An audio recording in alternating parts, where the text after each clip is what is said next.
All right, welcome in. McElroy and Cubelic in the morning, 7 a.m. And it is deep into August the 6th, Wednesday. As we get closer to kickoff, we'll talk some college football today for the first hour. Greg and I step off at 8 a.m. The rest of the boys take over as we have day 2 of our college football seminar today. But Ryan Grubb meeting the media yesterday, and I was actually asked by a couple of people over the weekend, Greg, like, what are some of the things we need to know about Alabama that are going to be a little bit different? And I said, well, there are going to be a lot of names that you've heard of, a lot that maybe you haven't. We can talk about a few of those, but it just, I wanted to try to reemphasize having Ryan Grubb back. And it's not to knock anybody else or what anybody else has done, but to me, the emphasis or maybe re-emphasis of being a team that wants to impose their will, being physical, and being a team that's not afraid to run the ball in maybe non-conventional, non-obvious situations because you have that confidence with it, I believe returns to Alabama. How exactly do you feel like Ryan Grubb just individually impacts this upcoming football team in Tuscaloosa? Well, I think he is going to be able to play off Kalen really well. Obviously, as a play caller, he's really, really good. There's a commitment to a downhill run game. And I think a lot of people are excited about Grubb because of the dynamic that will be created already within the coach's locker room, right? And I think that when Kalen's being the bad guy, Grubb can be the good guy. And when Grubb's being the bad guy, Kalen can be the good guy. And there's a nice dynamic there where there's just such a great rapport that's been built up over the course of 20 plus or 13 years on the staff together. But they go back even longer than that. I think that's the biggest benefit as opposed to the offense's identity and when plays are called and how they exploit. You know what I mean? That's kind of where I'm at with it. Where are you at? I feel like last year there were very specific times that this team went out and attempted to impose their will and became ground and pound. It became physical and just didn't really matter what defense they got. Or obviously the times in the game, Wisconsin, Missouri, it was later in the games, but there weren't many other instances when it felt like this team just said, we're going to run the football. There's nothing you can do about it. And I think having him back will allow for some of that. I just think because it's more on the forefront of his mind than it was last year and than it is for a lot of other coordinators. I mean, you and I have talked about, let's just take LSU, for example. I mean, there are certain coordinators that you watch and you can tell there's just not an emphasis to run the football. I think with Grubb, that emphasis is always going to be there. He's always going to want to run the football. And not just because it's convenient or not just because he has the numbers or not just because the time or the situation in the game demands it. I think he's going to want to be that first. And it doesn't mean that they're going to run the ball 55 times a game or, they're going to run the ball in the terrible looks all the time. But I think he will look to create ways for the run game to get going as opposed to some of the opposite. And that's where I think it affects his team. And as we know, there's a trickle-down effect with that mindset. You're RPO heavy and you don't hand the ball off a lot. We've seen offensive linemen sort of give up. And I don't mean that they quit in games, but they don't put forth the same effort. The tight ends don't put forth the same effort. The backs probably creep into the hole a little bit because they know that ball is going to get pulled out a lot. You're getting the football. You're going downhill. You need to push people in order to win on that specific play. The mindset's a little bit different. And I saw quotes from Grubb over the weekend when someone asked what he's most excited about with this football team. It was funny. Like 5 people tagged me on the quote. Somebody that tweeted it out. He's like, I just love the physicality of our offensive line and how they're showing up to work every day. So not that quote is going to spell out what the whole season's going to be, but to me it says that that's been an emphasis point and they're starting to show up with it a little bit. Yeah, for sure. And I think that that's going to be a huge part of what this team's going to be able to do. It's going to be a physical, ground and pound, impose your will type of team, one would hope. And then it's going to be a bit of a blue-collar team, I would think, too, but they're also going to have really good weapons on the outside. Like, I think the weapons on the outside are the most underrated part of the team.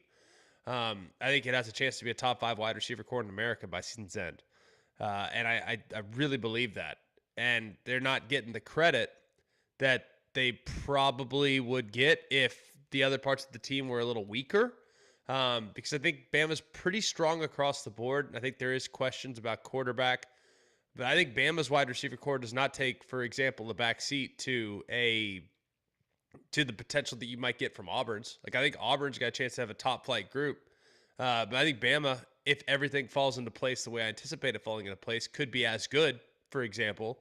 So I think that's just kind of where I'm at with the receiver core. And if you can run the ball with that type of weaponry on the outside, you're going to be in great shape moving throughout the season. My wife asked me last night. She's like, "Give me like surface level stuff that I need to know about Auburn this season. What do people need to know?" Because she knows that I'll just go off the deep end and start talking about almost every position other than long snapper, even though Reed Hughes is my guy. But I was like, listen, everybody's going to tell you it comes down to quarterback, and it has to be quarterback. But if the offensive line gets going the way we think it can, and the run game then appears and shows up, and then he can add some things with his legs and be a bit of a dynamic runner at times there, but you have to defend it. With the talented receivers they have, he doesn't have to be Lamar Jackson.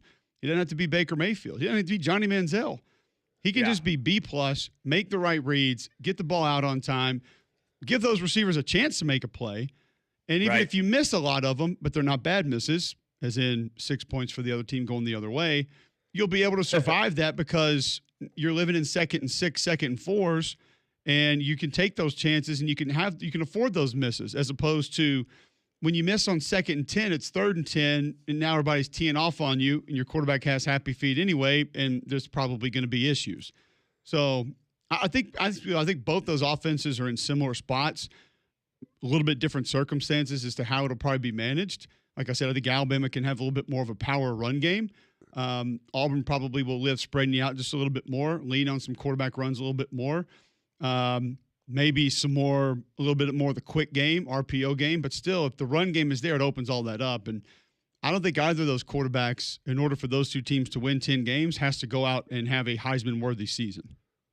Not at all. I think that's going to be a huge part of what's going to be very interesting about this season is I think quarterback play is naturally going to get a ton of the conversation and will continue to. But I think we're reverting back to, in some cases, more game manager style quarterbacks. Look at what Will Howard did last year. I think Will Howard was fantastic down the stretch for Ohio State, made everything that you could make, but was not the first overall pick. Riley Leonard, his opposition, it was not a high-level NFL draft pick, very much a game manager in his time at Notre Dame, which was excellent. It was great. I think Gunnar Stockton is going to likely be that for Georgia. I wonder, we'll see what Arch is like. I wonder what Arch is going to, everyone's going to pee their pants no matter what he does. But if he has to take on a bit of a managerial role early in the year, is that something that is asked of him, or is he an elevate guy? That's going to be interesting because that's kind of the question I have for Bama. That's the question I have for Auburn. It's the question I have for Georgia. That's the question I have for a handful of other programs. Can Nussmeier, quite frankly, manage the game a little better? That's a question there. So I think management is very, very important this year when taking everything else into account. But again, I think where you're going almost goes down a similar path of what situations are you getting us into instead of what situations are you capable of getting us out of. And Garrett Nussmeier not leaving the pocket, Garrett Nussmeier not crossing the line of scrimmage for a 4 or 5 yard gain when it's there, trying to keep a play alive, all of a sudden we're in 2nd and 10, 3rd and 12. Instead of we could have been in 2nd and 4, give us 2nd and 7 instead of 2nd, 10, 3rd and 11. And then on the flip side of that too, with this offensive coordinator, can you call a couple run plays to just get us in better spots when we're taking shots because we want to instead of because we have to? Right. So I think situationally, if Nuss and the OC and the offensive staff can just get them in more convenient situations more often, you know this better than anybody. That's when your playmakers really help you out.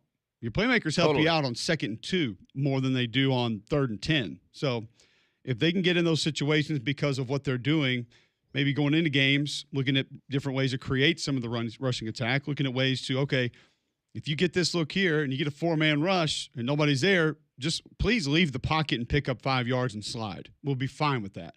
So I don't think it's all too different for any of those because they all have a little bit of if this doesn't happen, it could be troublesome. Like if LSU can't run the ball or hand the ball off again, could be a problem, specifically with protection this year as opposed to last year.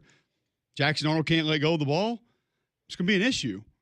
Alabama doesn't run the football and maybe puts the ball just in Ty Simpson's hands early this year, and they're not prepared to be that kind of a team yet. That could be a little bit of a problem. So, unfortunately for the SEC, I think we could, like you mentioned with Arch Manning, I think we do this with every team in the league where No doubt. If there's an aspect of their offense that's just horrendous or really behind, it could be a big problem for any of these groups. Major problem. And I think, honestly, though, defensively,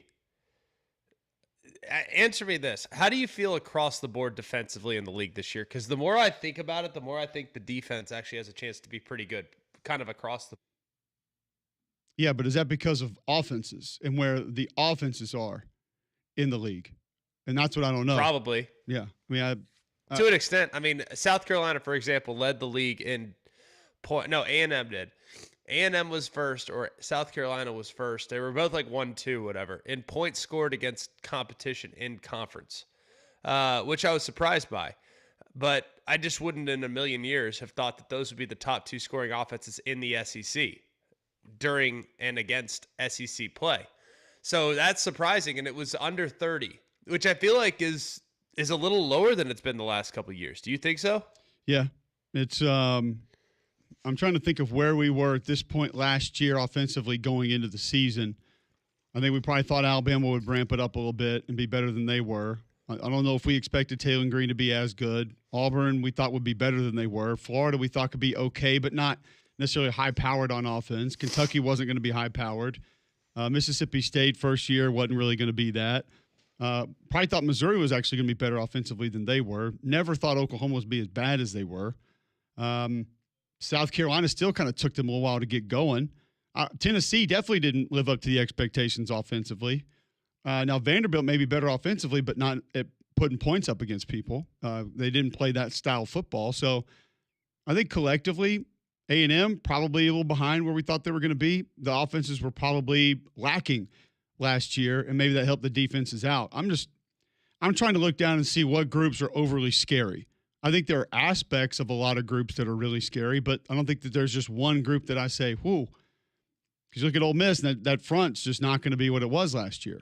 LSU, is the secondary going to be good, great, really good? We don't know. South Carolina obviously has a lot to replace. Tennessee, can they be close to what they were last year? We think they can, but they don't have the depth. I think Vanderbilt's group will be better than they were last year. So, yeah, Alabama's group I think will be better than last year. Arkansas I think's a little bit of a mystery, but I do think they'll be better than people are giving them credit for because nobody's talking about Cam Ball and some of the linebackers that they're going to have back, Xavier Story and company. I don't think they're going to be a complete liability like some people are saying. Like Florida, D-line, really good. Secondary, don't know. Is Elo Mendoza going to be a game changer for Georgia?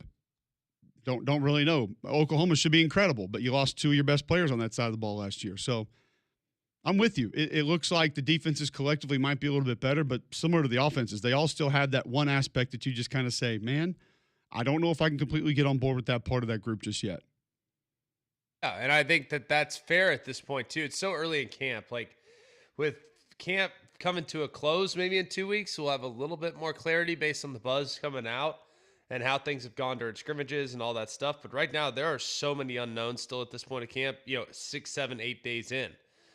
I think another week or two, let's hope that we don't have as many questions as we might have right now. Yeah, absolutely. All right, one thing you never have questions about is train. The heat hasn't been as bad yesterday, might not be as bad today, but you know it's coming back. Don't let it affect your home. Keep your family comfortable with an affordable Train cooling system. They've been recognized as America's most trusted brand 11 consecutive years. And they're the official cooling partner here at Jox. Find a comfort specialist near you at Train.com. It's hard to stop a train. Jim Donnan, former Georgia head football coach, going to join us next to talk about the Dogs and maybe a little insight on Auburn from the coach. That's next right here on Jox.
All right, welcome back in. McElroy and Cubelic in the morning, 7:17 right here on Jox.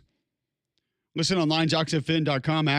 App is in your app store, iPhone, Android. You can download that for free. Listen on the go. Watch on YouTube. The link will be there, and get all your podcasts you may have missed as well. Former Georgia head football coach Jim Donnan joining us now on the Higginbotham Hotline. Talk a little SEC football. And, Coach, we were just talking about offenses, defenses, being ahead, being behind, this time in practice in fall camp. What was your strategy as a head coach of kind of what you wanted to do with those two groups, who you wanted to be ahead, behind, how much you were going to show from each, just collectively on each side of the football heading into your first game? Yeah, I think every team's got its own MO, but a lot of it had to do if you had an established quarterback like Greg McElroy, so you were ready to go. So you could go see all those defenses that Nick would put out there. I kid Kirby about the scout team for the Georgia is our offense because he's trying to get the defense ready. But every team has its own issues, and the younger the quarterback, the more I try to constrict the defenses and build some confidence. But it's hard enough to develop an offense. Back in the old days, we used to use dummies and shields because we didn't have walkthroughs, but just really worked against air to get the timing. But now this year-round deal where they practice all the time, teams are really pretty much ready to go when fall camp starts because they've practiced so much in the spring and they've had so much work in the summer. Looking at Georgia in particular, Coach, it feels like I like Gunnar Stockton a lot. I think he throws it better than people realize, but I do think the grittiness, him being willing to be involved in the run game is going to kind of change their identity. I think Kirby kind of wants that. I think he's welcoming that. Is it fair to assume that this group's going to be a little more rugged, maybe a little more blue collar than they've been the last couple of years? Yeah, that's a real good assessment, Greg. I think the big thing is they got to stay on the field more. They just didn't make many conversions last year, particularly dropping some passes. And if you catch a pass on 3rd and 4 and give you 3 more downs, you're going to be pretty good. But for the first time in like 4 or 5 years, our defense really didn't get the ball for the offense much, and really the limitations on the amount of reps we had on the field hurt us. But I think with Gunnar, you got to maybe sustain some drives, make some plays with his legs, and even though he doesn't have a lot of game experience, he has, kind of like Stetson Bennett did, worked against the first 2 units for 2.5, 3 years in practice. So that's good work for him. So really, I think they got to be a little tougher at the line of scrimmage for sure. Jim Donnan, Georgia head football coach, former Georgia head football coach, joining us on the Higginbotham Hotline. We obviously want to talk to you about Georgia, what they're going to be, but I want to hear your opinions on Auburn as well, Hugh Freeze. Before we actually get your thoughts on this team, you have an interesting connection to this team. Stanford quarterback Ashton Daniels has transferred in. We've talked about him some and maybe the benefits that he could provide actually filling in, or if he had to become the starter, if Jackson Arnold can't get it done. But you have a pretty cool connection to this young man if he were to get some playing time for Auburn this year. Tell our listeners what it is. Well, when I got the job here, his dad, Juan Daniels, who was a really terrific high school player in the state of Georgia over at Norcross, was actually state champion in the triple jump. He was a punter, punt returner in high school, but he was really a wide receiver here. I think over his career caught about 50 or 60 passes and 12 or 13 touchdowns. But he was one of the guys that, we've talked about it before, both you and Greg, about when you take a job, you're taking over for some kids that you didn't recruit. And sometimes the kids are a little bit more receptive than the others. And Juan was one that really jumped on my bandwagon very early and was very vocal in his support. But he was also a very hard worker and very talented athlete. And so as every coach, you keep up with your guys over the years and watch their kids grow up. But with Juan living very close to here and his son going to school at Buford, I was able to watch him come to camp here and work out, and also, watch him on TV and everything. And then Stanford Steve, who, I have an association with through ESPN when I worked up there, was always telling me about what Ashton was doing out at Stanford, and you got to see him play a few times on TV. But I think for sure he gives them a guy that's had some really good success in college and in a good league, and it's always good to have a guy that can jump out there. I know through my association with OU that they're high on Jackson, and he's going to be ready to go. But I think it's awesome that Juan's going to get to see his son play so close to home, and hopefully they could have a package for him. Hopefully they will. That'd be awesome. It'd be tremendous to hear. Well, I mean, I've watched some of his stuff, and it looks like he's a good athlete, and it looks like he was in a pretty good spot, but more kind of on Stanford than anything else. What is going on with that athletic department? Like, I mean, guys are fleeing. They don't have any money. I mean, it's just help me understand. Like, what was the circumstances around his experience there, and how are things going with the Cardinal? Well, it's like that kid one time I said that went out to the mall said it's chaos with a capital K. I mean, seriously, the kid couldn't spell very good. But the idea is that you think with all the stuff they got and the money they got in their overall budget out there for the other things at Stanford, they could work out something. But ever since Shaw left, it's kind of been a revolving door of players, coaches, everything. And then the previous coach just got let go for something. I'm not sure what, but, and then, the fact that Luck's in there as a general manager, I mean, he loves Stanford, and I don't know how much knowledge he has about creating a team. And then all of a sudden he brings in the guy from the Panthers, but it's definitely a situation where, well, who knows anymore? I mean, like we played Marshall the first game. They got 55 or 60 new players. I mean, the way these kids transfer and go in, I mean, hopefully Stanford can get something going. But I think Juan and Ashton, I don't want to speak for them, but I think that just the fact that they wanted to go somewhere was a little more solid for a chance to, maybe not be so much upheaval. But it's definitely an issue for sure. We brought that up yesterday, Coach, and you can maybe take us further from a head coaching perspective on this. I know you didn't have to deal with all the change and the roster turnover, but maybe at times some more than others. We kind of pointed to some of these bigger games in college football, weeks 1, 2, 3, and the teams that just play ordinarily good football are probably going to win. Don't turn the ball over. Convert some third down situations. Move the chains. Play good field position. Don't shake a punt. Don't have a snap go over the quarterback or punter's head. Holder doesn't drop a ball on a field goal attempt. I mean, it sounds weird, but because there's so much new, don't you look at this and say the teams with the fewest penalties, the teams that don't turn it over, the teams that maybe can control certain aspects of the game and have that go their way are probably going to get some of these big games early on because everybody's going to be feeling their teams out for the most part. Well, that's an accurate assessment. You sound like you're giving a pep talk before the first game there, Cole. I mean, you got to avoid losing as much as you try to win because you really don't know what your team's MO is going to be because you practice with them, but some kids react differently. But you go back to Florida a couple of years ago out at Utah. I mean, they had so many penalties and so many turnovers. They had no chance to have even an opportunity to even be competitive because they just self-destructed, and they did that several games. I'm not just bagging on them, but the first game with so many tremendous big opportunities for all of us to watch, with Ohio State, Texas, and all these games, those teams are going to play pretty good regardless. But if you've got a team that you're close to being competitive with, but you start doing some of those things, you give your kids no chance to win, and they lose a little confidence, and the other team jumps on it. But football is a game that all of us know that sometimes the best team doesn't win. You lose the game on your own side of the ball. So the really good coaches are the ones that really instill discipline and understand those kind of situations and work hard, which I used to talk to our guys about. We know what won for us last year, and we know what got us beat.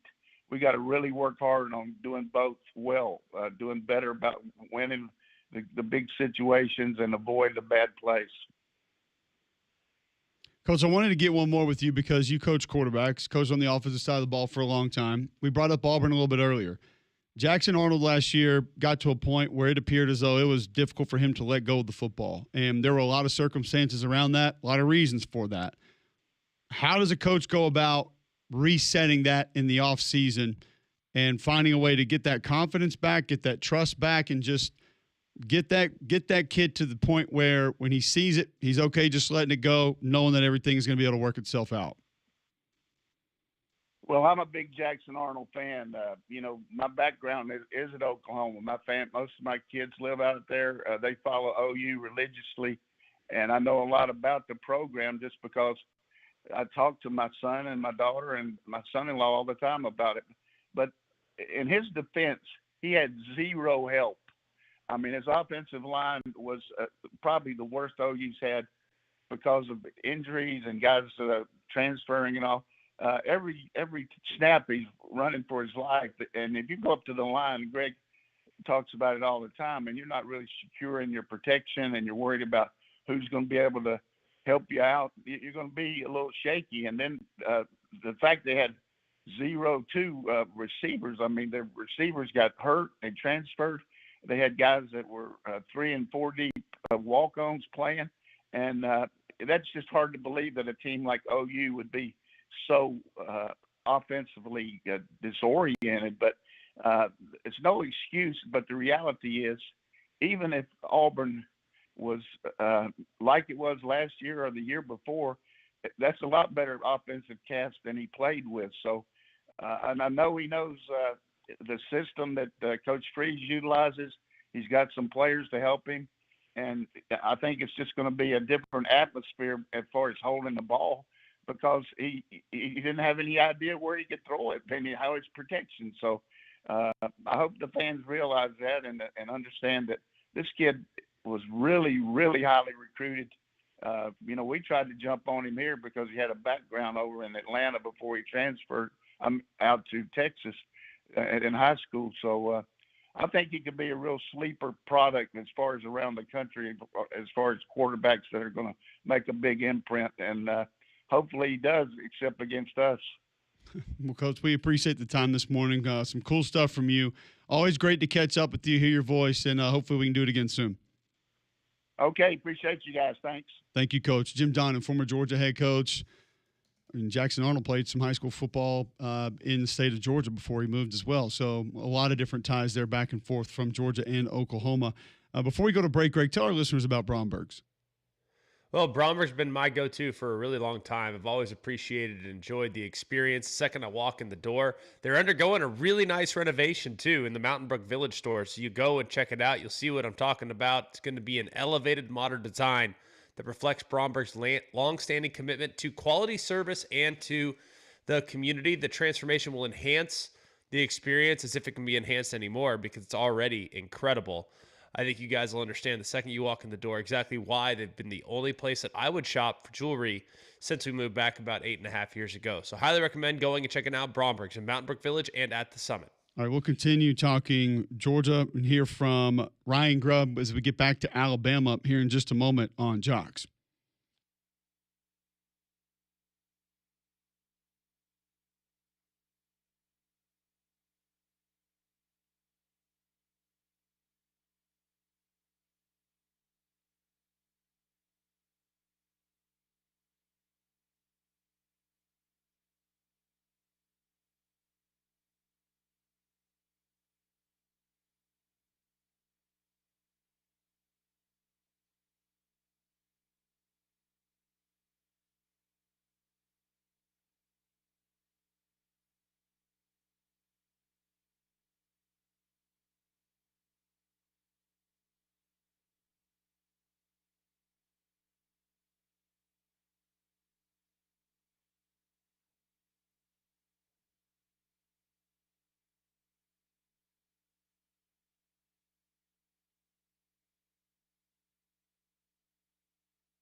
All right, welcome back in. McElroy and Cubelic in the morning. Glad you're with us. 7:34 Wednesday, August 6th, right here on Jox, talking some more college football. Great conversation with Jim Donnan. Juan Daniels, father of Ashton Daniels, former Stanford quarterback, now Auburn quarterback, who could have a package, could play some meaningful football for the Tigers this year. If one, Jackson Arnold can't get it done, or two, he were to be dinged up, could become valuable in a valuable spot on that roster as the season sort of progresses and we see what Auburn turns into. I want to get back to Alabama, though, and Ryan Grubb, the Alabama offensive coordinator that is back with Kalen DeBoer from the Seattle Seahawks a year ago. Discussing yesterday how the quarterback reps have been split so far through practice. Right now, we're keeping status quo. All the guys have been getting 1s, 2s, and 3s, with the exception of Ty. He's the only guy that's not taking any 3 reps. So really, it's been status quo. But today, everybody got a couple racks with the 1s, and Ty took a couple with the 2s. So we're still moving them around, and the guys know that there's a pretty clean picture moving forward throughout the week. Any surprises there, Greg, as far as how these reps are being split? You felt like would be split comparatively? Anything along those lines? I don't think that's really a big surprise at all. I think mostly just the fact that Ty's not going to really rep with the 3s at this point doesn't make a ton of sense. So it sounds like to me, the battle right now, the heaviest emphasis is probably on the number 2 spot, like making sure both those guys get good looks at the 2s.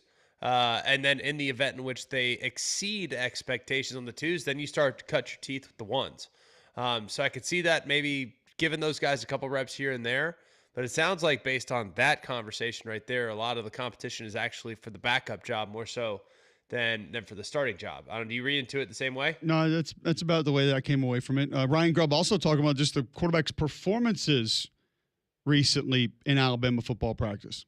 They've grown a ton. Spring to now, even first practice to now, has been outstanding. I thought, a couple of the young guys hit a couple bumps early on, and I really thought they played through it really quickly. Sometimes you'll hit that, and they'll stay down. They get on the canvas, and they can't get back up. But I thought both the guys did a great job, Keelan and Austin, of playing through that.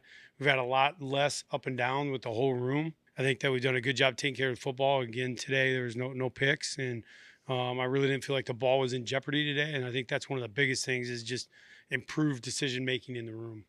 So that's Ryan Grubb, Alabama offensive coordinator, on quarterback performance. That decision-making seems to be a continuous sort of go-to for Grubb and DeBoer, Greg, the last couple of times I've heard them after practice. And I'm assuming, one, as we've talked about with Ty Simpson, if he handles that part of it, a lot of things are going to fall into place for the Alabama offense. And then, two, if you have younger players vying for time or battling for the number 2, the number 3 spot, that's going to be way up. That's going to be way up the list of things that are going to happen for whoever it is to win that spot. Yeah, and I think that's going to be really big. Is developing some rapport, carving out some opportunities to kind of develop that timing, that execution, that communication, all that stuff's so big, right? And I don't know about you. At what point of camp did you start to really feel comfortable? Like really start to feel, all right, I'm in the groove a little bit now. I think it's almost about at this point of camp. So now is like when you can really start to kind of make a move if there's a competition that's going on. Is that kind of about the same time for you, about a week in, 6, 7, 8 practices in? That's when you're starting to really feel like you're back to your old self? Yeah, I would say you probably need to get a scrimmage in, though, first. Probably after the second scrimmage is when I really felt good, because I think that's when you have a pretty good idea, once things get live, what you have around you, how people are going to react to things, what it's going to look like. So that's probably where things started to really slow down, and you felt like, all right, this is where we need to focus. This is things that might be an issue. This is what I know we're going to have, and that's where I feel like it probably felt best about the potential of our team was going to be after that. Ryan Grubb going to a different position, though, talking about the running backs and how they have fared so far in Alabama camp. Jam Miller, he's the man. Love that guy. So Jam's been doing everything. I think, the thing about a guy like Jam, you love older guys that don't feel like their skill set's complete. And what I mean by that is I think Jam really wholeheartedly takes on, like, there's things that I can get better at. And he works at them extremely hard. He's very diligent about his process. And so he's a good leader in the room. I think Daniel has showed the physicality we thought with exceptional hands. I think Dre's getting better at pass protection, as is Rich. And so those 4 guys have really shown a lot of growth. And then even A.K. Deere is a guy that, was really swimming this spring and has showed some promise here lately. Normally I don't talk about those younger guys too much, but just been proud about, his progress the last couple of days has been really good. He's a guy that we've sort of been waiting on for 2-3 years now, Greg. And the members of the old staff told us a couple of times, a couple springs, he was the one that came out really impressing people, that he had the potential to be able to be the guy. I think it could be a huge year for him. And maybe not massive as in he's not going to have 90% of the carries, but he could be featured at times and I think has a chance to really put together a solid year for Alabama. Yeah, I think that the running back spot is much deeper than we realized. I don't know if you see it the same way.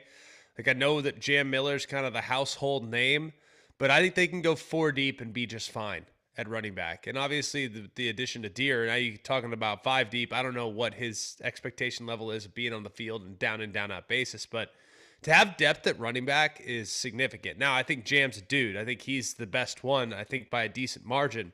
But for the style of offense that Grubb wants to run, I think they've been real thoughtful and intentional about adding guys that fit how he wants his backs to hit the hole. I mean, because they have 3 power backs that will just flat out try to run you over. They're not dancing; they're just going. So I think that they've been very, very specific with the style of back that they want to go after, and I feel like they have 3 that can do it with the addition of a potential star in Jam. Yeah, absolutely. So it's that Alabama rushing attack is I don't want to say a question mark as in can it work, can it be successful, but just how good it's going to be, how much they're going to be able to lean on it at different points in time, and then who steps up and maybe takes charge of it, both on the offensive line, at running back, and how it's managed at the quarterback position. All questions that I think we're just excited to see how it plays out for this Alabama football team this upcoming season. We got to get to Texas, Steve Sarkisian. We'll go down to Gainesville, go to Nashville as well for more updates around the Southeastern Conference, all next right here on Jox.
All right, welcome back in. McElroy and Cubelic in the morning. Damian Saber and the guys going to take over at 8 a.m. Greg and I have to step off for our college football seminar for ESPN. However, sticking with ESPN for a moment, a lot of news recently with the worldwide leader. Extension of the NFL draft rights, WWE premium live event deals, which means SummerSlam, WrestleMania will be on the ESPN family of networks. August 21st is announced today that the ESPN direct-to-consumer app is going to be announced, and an agreement with the NFL Network for other NFL assets such as Red Zone, further draft coverage, etc., all being announced, GMAC, by ESPN in the last, 48 hours? It's been a pretty significant couple of days. Massive. And for the NFL to be willing, I mean, you look at the NFL's engagement. Did you see the numbers, by the way, of the NFL preseason game last week? 6.5 million viewers, which is 2 million viewers more than the NBA playoffs averaged throughout the entire postseason. That's crazy. I mean, that just goes to show you like how big the NFL is and how massive it is. And for them to be willing to basically spin off their properties is pretty significant in exchange for 10% of the equity at ESPN. It makes you believe that the NFL is acknowledging that ESPN could potentially grow, which I think is a pretty nice indicator considering all the billionaires that are owners. If they're buying into the long term at ESPN, that's a pretty cool thing to have. No doubt. All right, let's continue going around the Southeastern Conference. Let you hear from different camps. We're going to do it every day leading up to kickoff. Steve Sarkisian on where they've spent the most time so far this fall camp. I thought we responded, really well with a lot of different aspects of the game that we've gotten ourselves into. We're through a lot of the first, second down work, done plenty of third down work, and we just started the red zone today. So situational football is alive and well for us as we'll continue to grow and not just installing plays, but learning how to play the game the way we want to play it. Situational football, obviously, teams that haven't been in that spot as much, guys who haven't been in that spot as much, that becomes critical. And so with a newer quarterback, Greg, hard to imagine that's not going to be an emphasis for the Horns this offseason. I think everyone wants to just put Arch on third base,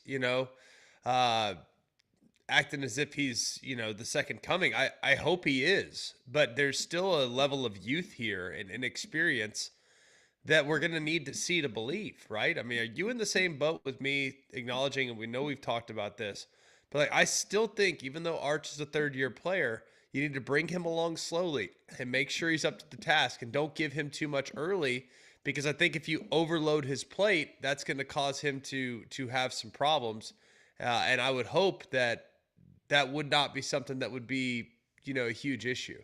Well, I also think, too, he has proven, and you've tried to bring this up maybe using different words, saying it different ways. He's a bit of a risk taker, running the football, contact, some of the throws down the field, and maybe just thinking that he can make those throws or not putting some of those throws where they need to be to not fall in harm's way, as opposed to just thinking that he can make that play. So, yeah, I think that there are multiple reasons that probably needs to happen for him, just so he can understand that not every play needs to be made on every snap. Not every play is going to be made on every snap, and how to sort of manage things at times. So, yeah, I would agree with you. And it is interesting. We know the name. We know a lot of the hype that a lot of people are kind of already putting him on a certain pedestal, but he still has a lot to prove. And with an unproven offensive line, that can be a question mark as to what kind of time is he going to have? What kind of run game are they going to have around it? So Sark can manipulate it to an extent with backs out of the backfield, motions, formations, things of that nature. But, it's that group up front is going to have to find their way pretty quickly if this offense is going to take off. And that's one thing Sark has emphasis on in this fall camp leading up to the first game is mental toughness. Really challenging the guys on their mental toughness and what that takes and what that entails. That's a reason we practice in the afternoons because I think that does help develop that mental toughness. When fatigue sets in, can we remain focused? Can we still be attentive to the details? Can we play a consistent brand of football when fatigue sets in, when it's hot, and when we're in the fourth quarter of practice? All right, so Steve Sarkisian, just on that mental toughness, GMAC, they have a lot of new faces in the trenches on both sides of the ball. He wants to find ways to win there. Well, and I love how he took a subtle shot to like every other program by saying that's why we practice in the afternoon. You know what I mean? As opposed to practicing in the morning to make it easier on the guys. Because I remember it used to be a real badge of honor for us to practice in the afternoon. And I don't know if it necessarily matters because you still got to wake up early for practice in the morning. So like, there's challenges with both sides of things, but I don't know how you see it. By the way, I'll take the afternoon heat before, because when you practice in the morning, you're not practicing at 9. I mean, what time are you practicing? Well, the main reason that my understanding was the main reason that folks went to the morning practices was to get it done before school, so nobody could have a class conflict. So you're practicing 5:30 or 6 in season in the mornings. I'll pass on that. You're out. Hard pass. That's it. If I had my choice, I mean, we're going to play when it's hot. You know what we're not going to do? Play at 6 a.m. Yo. We're going to play when it's hot. It's going to be hot when we play. So let's get used to it. Let's go get in it. I'm fine with that. I've always felt like the morning practices were a beast because I, as a 17-year-old kid, was not really conditioned to wake up at 5 in the morning.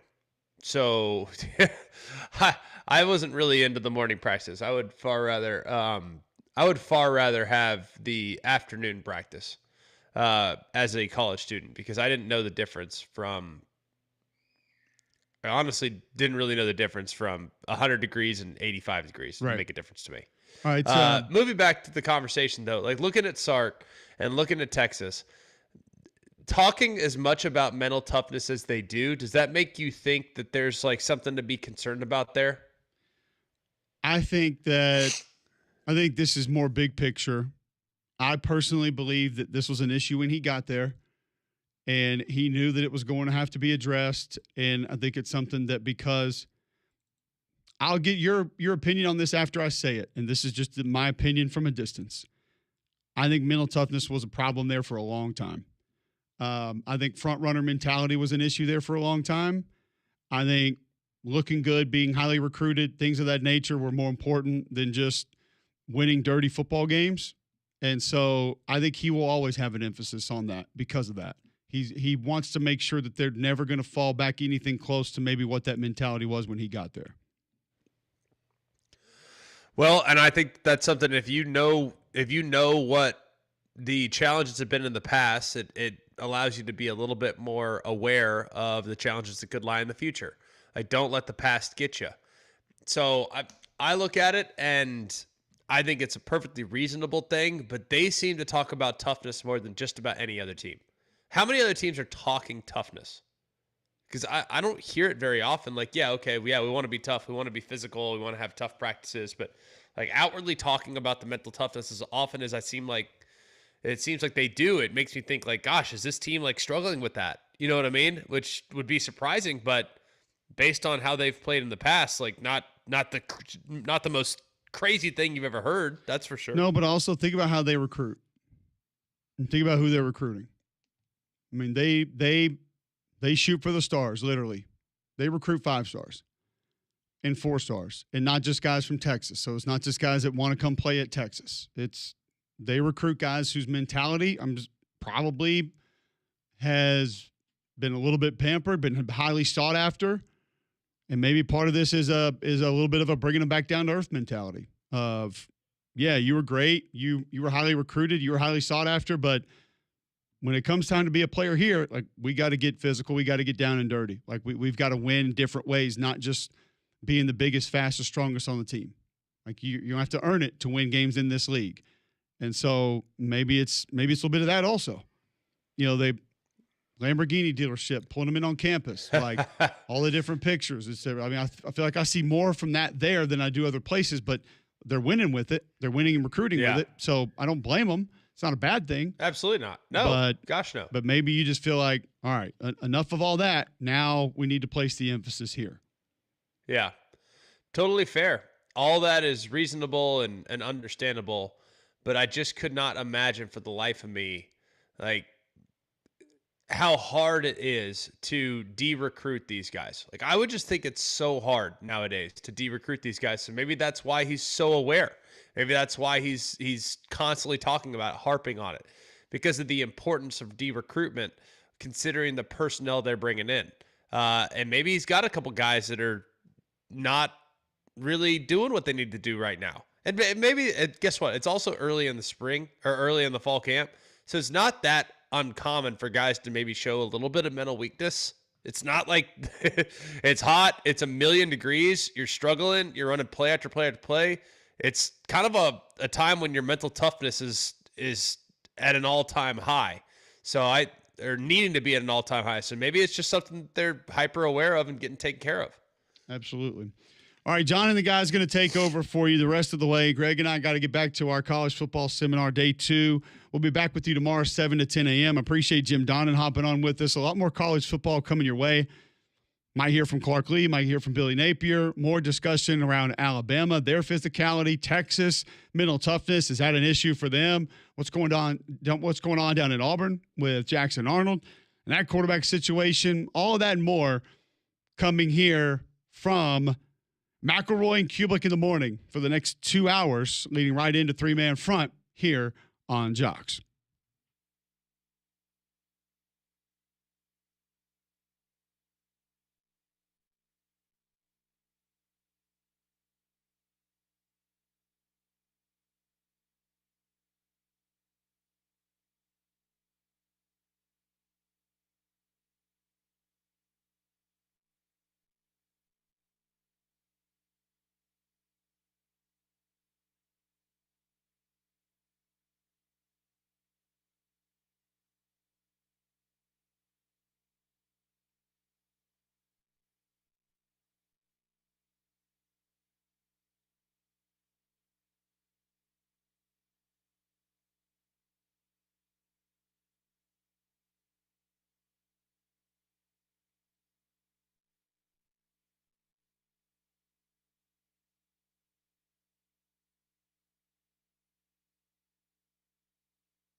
Hour number 2 here on McElroy and Cubelic in the morning. Damian Mitchell, John Saybear tagging in for Greg and Cole this morning as they get ready for the college football seminar. As we know, they will be on the call for some pretty big games here in the college football season. We appreciate their efforts.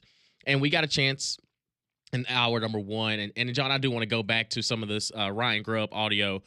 We got a chance to hear from offensive coordinator at Alabama, Ryan Grubb, and he brought up a name in that running back room and somebody that he speaks very highly of. And I kind of want to have a little bit of the discussion of where this guy ranks. And John, could you play Ryan Grubb, cut number 3, when he's discussing the running back room?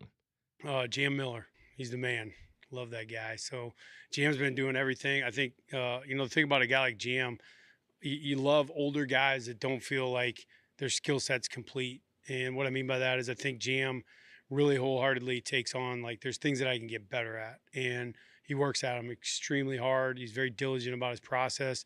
And so he's a good leader in the room. I think Daniel has showed the physicality we thought with exceptional hands. I think Dre's getting better at pass protection, as is Rich. And so those 4 guys have really shown a lot of growth. And then even A.K. Deere is a guy that, was really swimming this spring and has showed some promise here lately. Normally I don't talk about those younger guys too much, but just been proud of, his progress the last couple of days has been really good. So we discussed the running back room and Jam Miller, Coach Ryan Grubb. They're talking about Jam Miller, the running back room. And I think that last season, because of Jalen Milroe's ability to run the football, and I look at the way Alabama was in 2024, it felt like Jam was kind of in no man's land because he was splitting time with Justice Haynes, who ends up transferring to Michigan. And I think Alabama's identity was kind of checked a little bit, if that makes sense. Because I think that when we saw the LSU game, when, Jalen Milroe was able to run up and down the field on, the Tigers, I don't necessarily think that's what they wanted to do, but the skill set that Jalen Milroe offered you kind of have to take it and run with it. So when we look at the running back position for Alabama, we can go, we've seen the Derrick Henrys. We can go back to the Sean Alexanders of years past. And, Damian Harris. Josh Jacobs was a first-round pick, and he was kind of buried in the depth chart. And we see the Najee Harrises and things. I kind of look at Jam Miller this year. Could he be on the cusp of a breakout if Alabama truly gets back to the ground and pound? If the offensive line for Alabama plays to at least what some of the people predict that they could look like, could we be looking at a diamond in the rough in Jam Miller this season? Because now he's looked at as the number 1 guy. Not to say that Ty Simpson doesn't have the ability to run the ball, but it doesn't strike me as they're going to have a lot of quarterback designed runs as they had with Jalen Milroe. So if a lot of the focus is going to the receiver room because you got to find a way to stop Ryan Williams, got to find a way to stop Jeremy Bernard with his volume of catches, and also Isaiah Horton coming in the transfer portal to that Alabama offense, could we be looking at Jam Miller as being one of those breakout stars, not just in Alabama, but in the SEC as a whole? You absolutely could, and you have to look no further than what the current NFL champions just did. Mm-hmm. For the last 15-ish, if not longer years, it felt like the running back has been devalued. Saquon Barkley was drafted 4th, I want to say top 5, by the Giants, and was obviously a very, very good back for them, but they, somewhat understandably, decided to pay their quarterback instead of the running back, and it's the most important position, so they let him walk because they felt like, we could just get another one, and he walked right over to the Eagles, and he was the one dynamic that they were that they were missing. The league had, not only in the NFL but college really as well, has kind of become more of a passing league. I get it. It's a way to get more yards more quickly, so that's kind of the way it's trended. So running back has kind of become the afterthought for the most part. So now, as you saw with the NFL, don't be surprised if you see it a good amount this year that the emphasis starts going back towards the running back. You saw Aston Janty get drafted. Right. Fairly high. So it's like, okay, now because everyone went so hard towards the wide receivers, you're almost forgetting about the importance of running the ball. And so, especially with Alabama being in transition away from Nick Saban and being known for that run the ball, ground and pound, whatever first. But even still, Saban kind of got away from that in the back half or the back several years of his offense because they were able to throw the ball so well. So now it's like, it's almost old school again to be running the ball. And if Alabama were to have that, even though they've got a definite top 5 wide receiver, probably number 2. I don't think number 1. No disrespect. Well, I guess technically it's disrespect if I'm not calling him number 1. But I don't think he's number 1, but he's no worse than number 3, and he's probably number 2. But you're going to be feeding him the ball, and that receiving core is phenomenal. So Jam Miller might almost be an afterthought, and which sets up, like you said, a perfect way for him to let's just get back to pounding the rock, which would open up everything else. Yep, and Jam Miller standing 5'10", 221 pounds. Listen, I'm pretty sure he could carry that thing 20 to 30 times. And when I looked at, I kind of looked at his stats last year, 145 carries, 668 yards, 7 touchdowns. The man was averaging 4.6 yards per carry.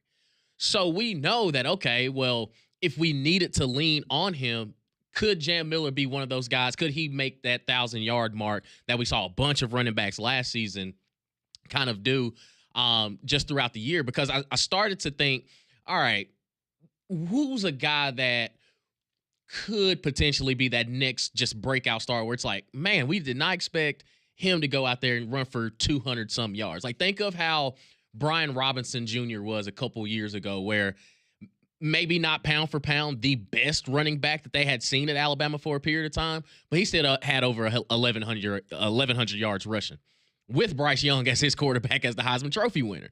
So I kind of look at this team this year, and maybe you still have question marks going into the season of, is it going to be Ty Simpson? Is it going to be Austin Mack? If there is a situation where Keelan Russell is the number 1 guy, and Greg hit on this point a couple weeks ago, the best thing for a quarterback to take the pressure off him is a excellent run game. And I think that Jam Miller kind of falls into this mode of, okay, I've seen the lineage of running backs that have come through Alabama and what they were able to do and when they had their best moments. Is when you're trying to put teams away, kind of that 4-minute drill where you just want to chew the clock, pound the rock. And Jam Miller's that type of running back. He's built for it. It's like, hey, if I have to carry this thing 8 to 9 straight times, I'll take it. And I think for teams that Alabama's going to face, and you look at some of the defensive things, like you look at a South Carolina where it seemed like last season you couldn't necessarily put them away until, an interception by Lenore Sellers kind of sealed the deal. But there were moments in that game where you could have, man, we need to bleed the clock, but we got to find a way. And a lot of it could have been, inconsistencies up front on the offensive line. The running backs not being able to just, put their foot in the ground, get those dirty yards, and kind of sacrificing going side to side. And Jam Miller, to me, doesn't seem like that guy. And he's also very important in the receiving room as well, because you saw in Georgia, he had that wheel route for the touchdown. So his versatility, it's kind of been, I would say, underutilized. But a lot of it could be, again, up front, you weren't as dominant as you wanted to be, and you leaned a lot more to your quarterback running the ball than you did the running backs. So when I look at Jam Miller, and as far as his identity in this Alabama offense, I look at him as, all right, are we going to get to a point in the season where I don't expect him to go out there and put up Derrick Henry type numbers, but I know that if Alabama has a, 6 to 10 point lead with about 3 minutes left in the ball game and they're on offense, they have a battering ram in the backfield that can chew the clock, bleed the clock, and get in victory formation at the end of the ball game. One thing you've seen from Kalen DeBoer offenses, especially at Fresno and at Washington, they ran the ball okay in his first year, but there was a massive jump the next year. In his first year at Fresno, granted it was 2020, so a little bit odd, but they were 114th in terms of overall rushing yards. That whole team only had 738. Now, granted, they only had 6 games, so a little bit off. But the very next year, they more than doubled that. They had 1783. First year at Washington, their leading rusher only had 800-some-odd yards. His second year, they jumped up. I want to say he was 20th or 21st in all of the nation of running. It was Dylan Johnson. So it takes a little bit. Okay, fine. It takes a while to just kind of figure out, okay, what do we want to do? So you see a massive jump in terms of rushing production from first to second year. Now, granted, not having Ryan Grubb last year, but also I do think that with Jalen Milroe, they weren't as reliant on the running back rush as they need to be because they felt Jalen could kind of take over that. So now, assuming Ty Simpson, while he can run, obviously he's no Jalen Milroe, but the emphasis is going to fall even more onto Jam Miller. So, yeah, I do think you're right in that it feels kind of odd to say that the Alabama running back could have a breakout year, but everything is shaping up for it to be that. And if the defense is as good as we expect them to be in year 2 under Kane Womack, you're going to get in some of those fist fights where it's, hey, man, we just need to maintain time of possession. We're not in any rush. Do we have enough stable of backs? It may be Richard Young come in and spell Jam every now and then. But I do think that Jam Miller, just off pure body size and the way that he runs the football, he's going to be able to, in week 9, week 10, late in the fourth quarter, it's like, Coach, you don't even have to worry about calling an RPO. Like, just give me the straight run. And I think that with the offensive line that they have, they can get back to some of that battering ram mentality where it's a different flavor of joyless murder ball. Like, and that's what a lot of Alabama fans want back. But I think the way that the college football game has changed, where you may not be able to hold teams to under 13, 14 points. You may give up 21, but it gets to a point where, okay, that 21, and you flip it over to the offensive side, and they're scoring 35 and 42. It's like, okay, well, we're at least doubling or if not tripling up on the scoreboard because we have that offensive explosion where if you are going against Alabama, it gets to a point of, okay, well, we've done everything we're supposed to do in the secondary. Like, hey, Ty Simpson's only thrown for $175. But then you look at the running room and it's like, oh, Jam Miller has 22 carries for, 140. And we still have about 5 minutes left to go in the ball game. And it's like, wow, here we go. Like, now it's starting to feel like, man, we can't catch a break on the defensive side. What offenses have gotten away from and what they're slowly kind of getting back to is running the ball because they want to, not necessarily because they have to. And then when they realize when they have to, that's when they can load up the box. And it feels like almost, especially with quarterbacks not really being on the sender, when, like you said, you've got the lead and it's 4 minutes left and you're inside your 25 is like, we just got to run out the clock. It's like, oh, we haven't really kind of practiced for that. There was nothing more.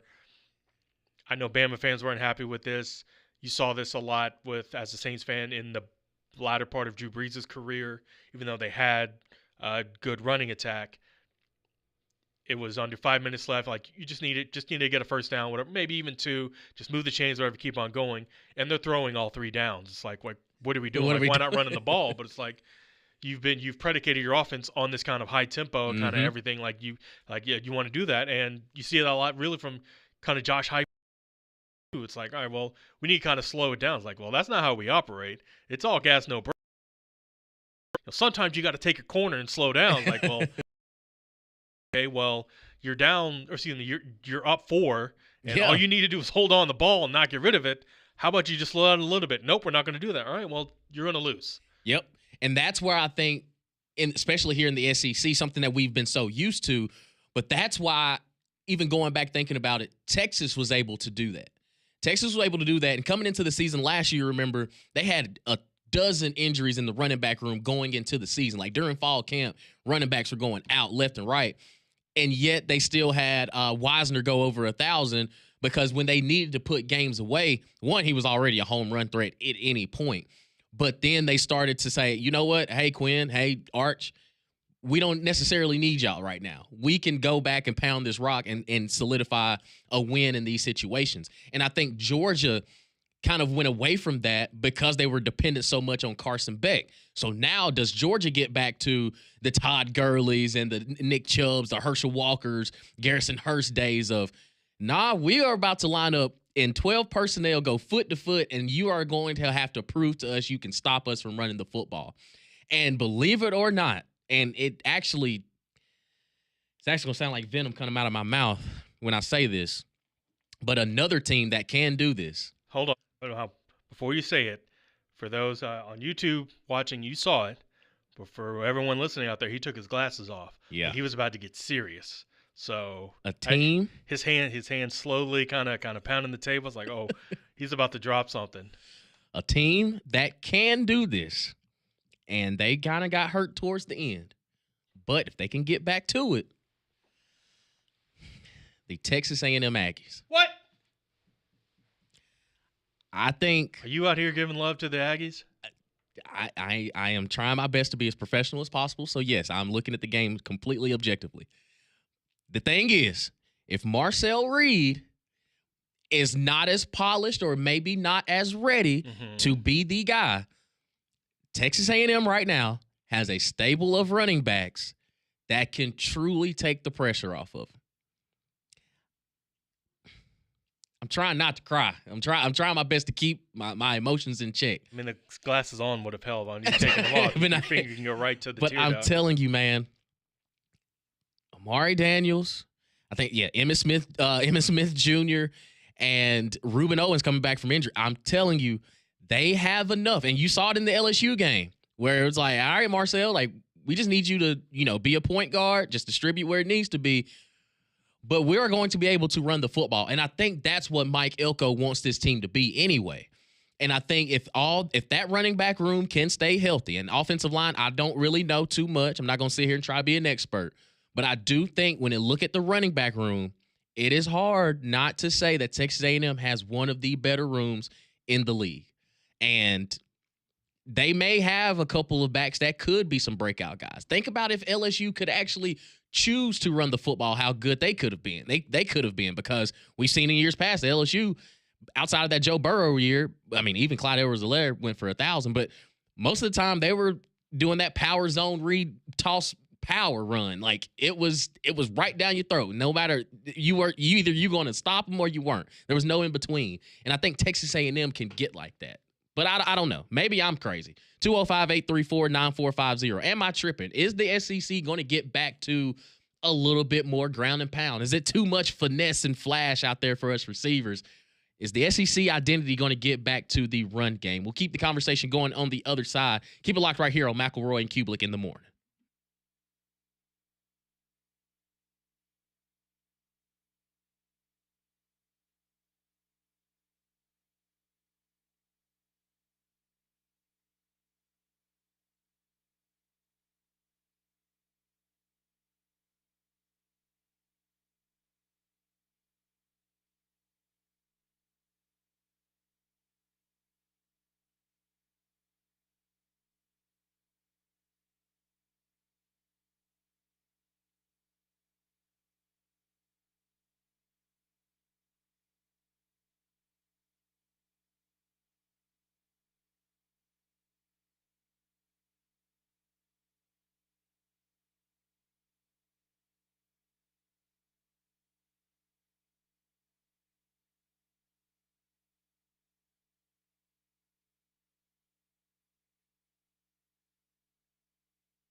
8:21 here on McElroy and Cubelic in the morning. Damian Mitchell, John Saber hopping in for the guys for the next 2 hours. And we want to hear from you as well. 205-834-9450. 3 days grace. Correct. I mean, it shouldn't be that hard. They're kind of easy to figure out. Yeah, I will say it's one of the rock songs that I've heard for a long time. I knew it. Don't ask me anything else about it, but I knew that one. I also figured out something. Maybe we'll play the game, whatever, later. But you always struggle trying to figure out Creed and Pearl Jam, the difference between the two. Here's an easy way to figure it out. If it feels religious, it's Creed. If it's not, okay, it's Pearl Jam. Okay. If it feels sad, it's most likely Pearl Jam. Okay. Creed kind of started off as a little religious band. Then they're like, oh, if we play harder rock, we'll make more money. And then they did that. But, I mean, gotcha. Songs like My Sacrifice, The Only Way Is One. Makes sense. My Own Prison. You're right. Yeah. Okay. Yeah. So if you listen to lyrics, it's like, all right, I started to feel a little God or Jesus. Okay. Yeah. That's Creed. That's Creed. Yeah. We got you. That'll be fun. 205-834-9450. Kind of discussing the landscape of the SEC. Are we getting back to the ground and pound attack from years past for a lot of teams in the SEC? Think about Missouri with Cody Schrader just a couple years ago, where Eli Drinkwitz just caught lightning in the bottle and said, you know what? Brady Cook may not be the best quarterback in the SEC, which is understandable, but y'all are going to prove to us y'all can stop outside zone. You got to prove to us that you can stop the stretch. And Cody Schrader, a Division III transfer that, I mean, just worked his way up and ended up leading the SEC in rushing. And think about it, even Tennessee, and I love Josh Heupel. His offense is designed for the quarterback to throw it all over the yard. Dylan Sampson was Offensive Player of the Year as a running back at the University of Tennessee. Part of the reason Arizona State had their success was because of Cam Scatterbo. Yep.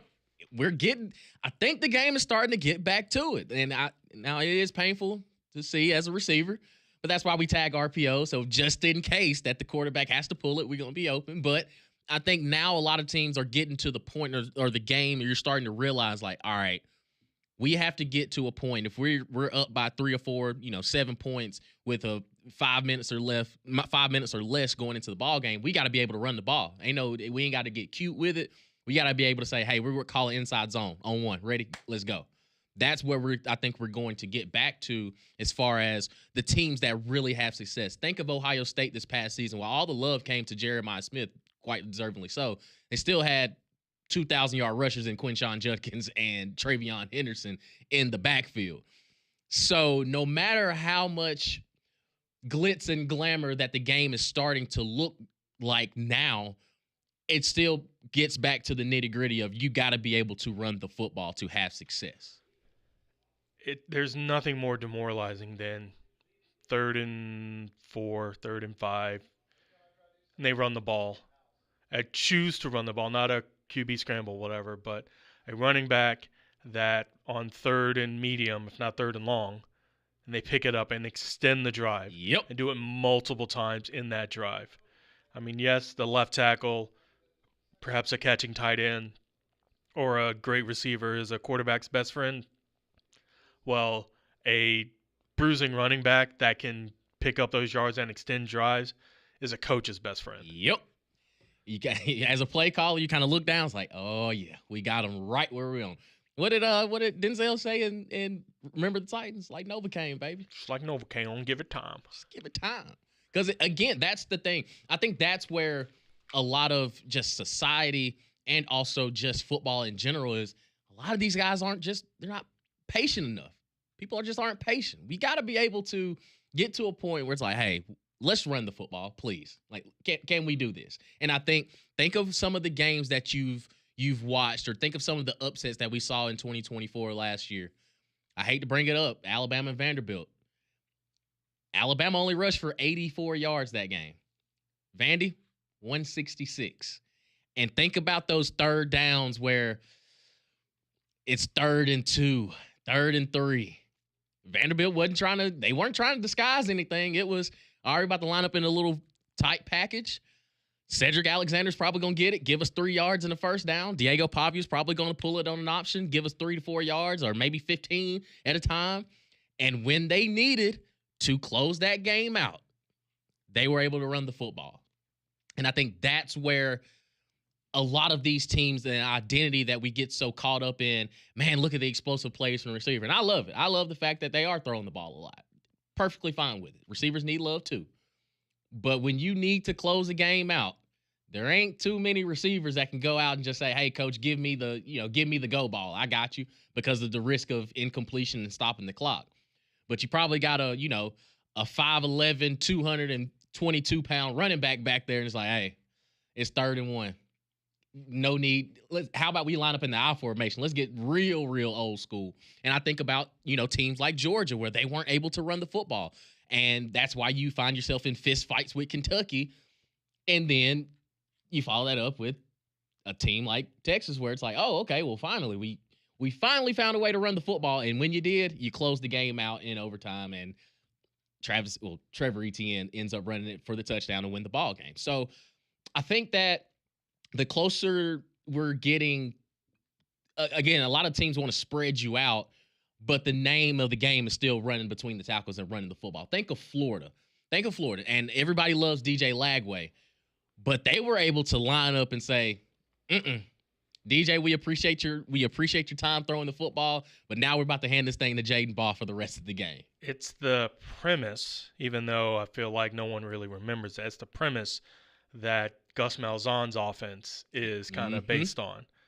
I mean, yes, a lot of it is RPO as well, but the fact that you're spreading everyone else out, but running the ball like that's where the mismatches are created. That's where exploitation comes from. And I think even though those principles are still kind of there, it shifted towards the pass, but now it seems as if it's primed for a resurgence in terms of the running back. Yep. And you look at what Kentucky has kind of built their offensive prowess on was running the football first. And granted, now you had a couple years with a former Titans quarterback, and you needed to run the football. You needed to get the ball out of his hands, and they were able to do that. And they messed around there and won 10 games in the season, which was absolutely unheard of. But no, I think that when you look at the landscape and think of, just certain games and certain teams, even from last season, Oklahoma, it wasn't like Jackson Arnold just carved up Alabama in the pass game. Nah, they were running the football, and Alabama could not stop it. That's all it was. And think of Auburn. The one time you gave Jarquez Hunter the ball 20 times a game, you ran up and down the field on Kentucky to the tune of over 200 yards. The name of the game is still running the football. It really is. So we'll keep the conversation going on the other side. And also want to ask a question. If you had a pick, again, you don't have to stand by it, but if you had a pick of who will be the SEC Offensive Player of the Year and the SEC Defensive Player of the Year, who would it be? I'll give you my thoughts. We want to hear from you as well. 205-834-9450. Keep it locked right here on Mac and Cube in the morning.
8:32 here on McElroy and Cubelic in the morning. Damian Mitchell, John Saber in for the guys. Had a little bit of a discussion. The Alabama running back room there to start things off in hour number 2. Then kind of just transition into just, is the run game back in the SEC? Is the run game back? And we want to hear from you, because I did tease a question going into break. If you had a pick, again, I'm not going to hold you to it, but just what your gut's telling you. If you had a pick of who at season's end will be the SEC Offensive Player of the Year and who will be the SEC Defensive Player of the Year, who would that be? And we want to hear from you as well, 205-834-9450. But you can also do this when you text in at 205-834-9450. You can help celebrate the kickoff to college football with us at the Bill Smith Buick GMC Jox Kickoff Party at Regents Field on Thursday, August 21st. And the only way to go is by winning tickets. To win a pair of tickets for you and a guest, text the keyword TIDE, TIDE, and your full name to 205-834-9450. Again, the keyword is TIDE and your full name to 205-834-9450. Winners are drawn and notified daily. For more information, visit joxfm.com. So, with a little bit of a brief history, and I'm going to start with the defensive side, because I think the SEC, it's known for its defensive players, a lot of defensive guys. But I think because of how the game is played now, I'm going to go ahead and eliminate one position group, because you have to absolutely be an animal to do this. And it hasn't been done since right now, 2020. That's the cornerback. I think the way the game is now, unless it's a bona fide, do not throw it to my side guy, you are not. I find it difficult that a corner is going to win SEC Defensive Player of the Year. The last corner to do it also won NFL Defensive Player of the Year last year. That would be Patrick Surtain. And I don't see a Patrick Surtain in the SEC right now. Not really, no. And I do not see one.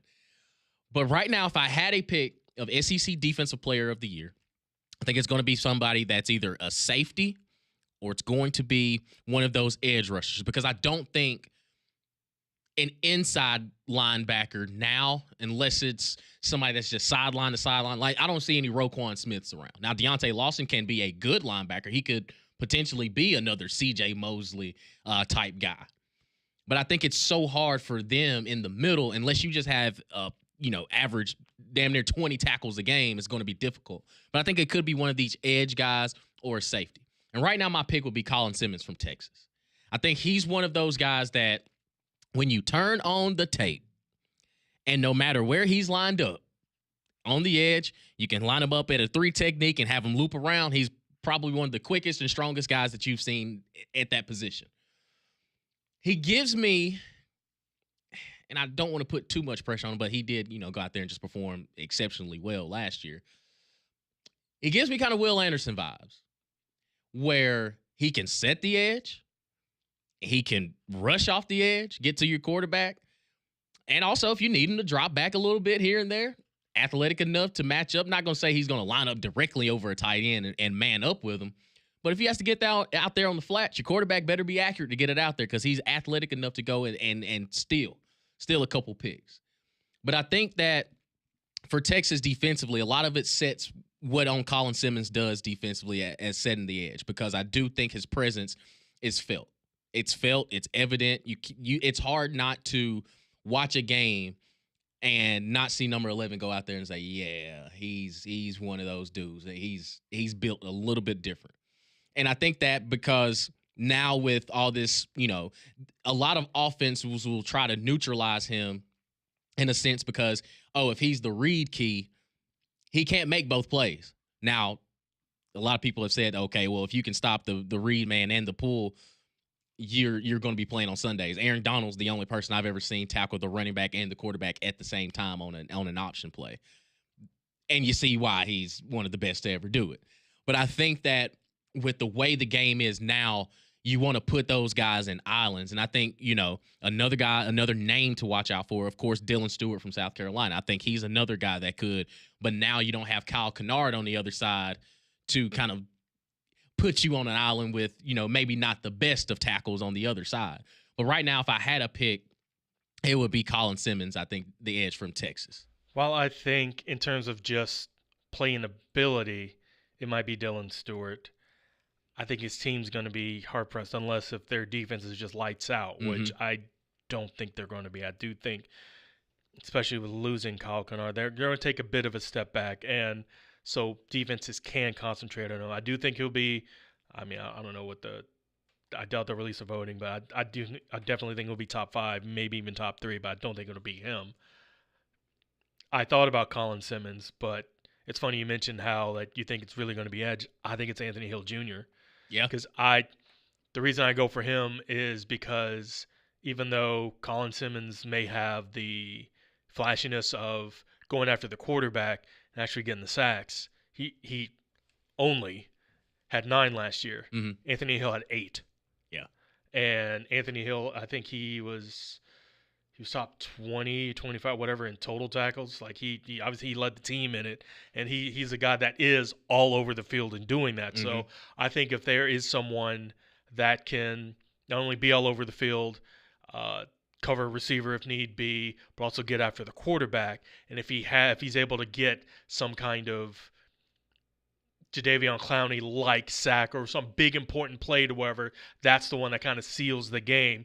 We all have kind of known Aaron Donald, but we remember him getting the sack and pointing to his ring finger and, hey, I'm about to get it. Like, that's what we remember, even though he had been getting after quarterback for quite some time. If Anthony Hill's able to get, like, that key sack or that big moment or whatever, I think that's going to propel him enough to be that because he's going to be not only on the field enough to be able to make a lot of plays, but you're going to hear the commentators saying his name a lot because he's going. That's why I think it's him because he's going to be top of mind. And while Colin will be going after the quarterback a good bit more. Right.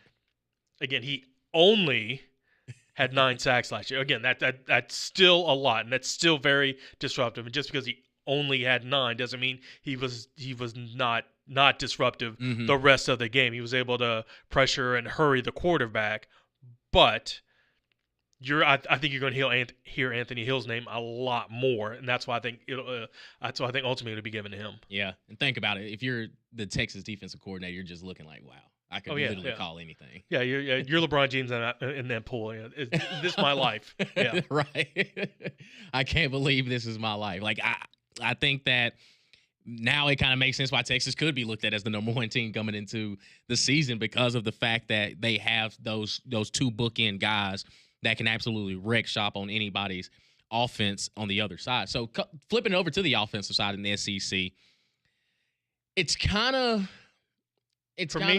I'm giving it to Arch right now, not because I think really because I think he's the best player. Because again, I think I would give it to Dylan because I think in terms of best player, but I think because the hype is so high up there that he just has an okay season, and the team does kind of what they expect, that it's not like what the Heisman's become. It's like, who's the quarterback on the best team? Okay, that's fine. We'll give it to him. Or who's the one that like we really, really know? I think now it's really more of a beauty contest. And even though unless a skill player has an absolute baller breakout year, which might have to be a running back, because if it's a receiver that has a baller breakout year, someone's got to throw it to him, and chances are the quarterback's going to be given that pub. But I even think if Arch just has an okay year, his stats don't have to be that great, that people are like, well, okay, yeah, he's whether or not he had an okay year. Texas has 1 loss, or they're undefeated. They, the 1 loss was in the SEC championship game. Okay, yeah, like he definitely deserved to be there, and it was the defense's fault, or something along like that. Like, I think there's a chance for others to surpass him, but I think right now I'd rather take the favorite because while I could lean or may look towards like a Garrett Nussmeier, maybe Ryan Williams, something like that, they would have to completely obliterate a lot and have their team in such a great position that I'm not saying that they can't do that, but to overcome the almost unstoppable force that is Arch Manning, at least the hype around it, I think it's going to be hard to overtake that because you have a lot of people that will be tuning in not unlike the last couple of years, tuning in to see what Dion did because of the name. Mm-hmm. Let's see what Arch does. And if he goes out, and again, if he just plays okay, I think that'll be enough for people like, okay, fine. Yeah, he had 2 touchdowns, an interception, and 290 yards. Cool, fine. Yeah, good for me. Give him all the awards. Yeah, I can understand that. I actually would say Garrett Nussmeier because I do think it's to that beauty contest. You're going to look at LSU's numbers game by game, and you're going to see Garrett Nussmeier throw for about 300, probably sprinkling a 400 game in there.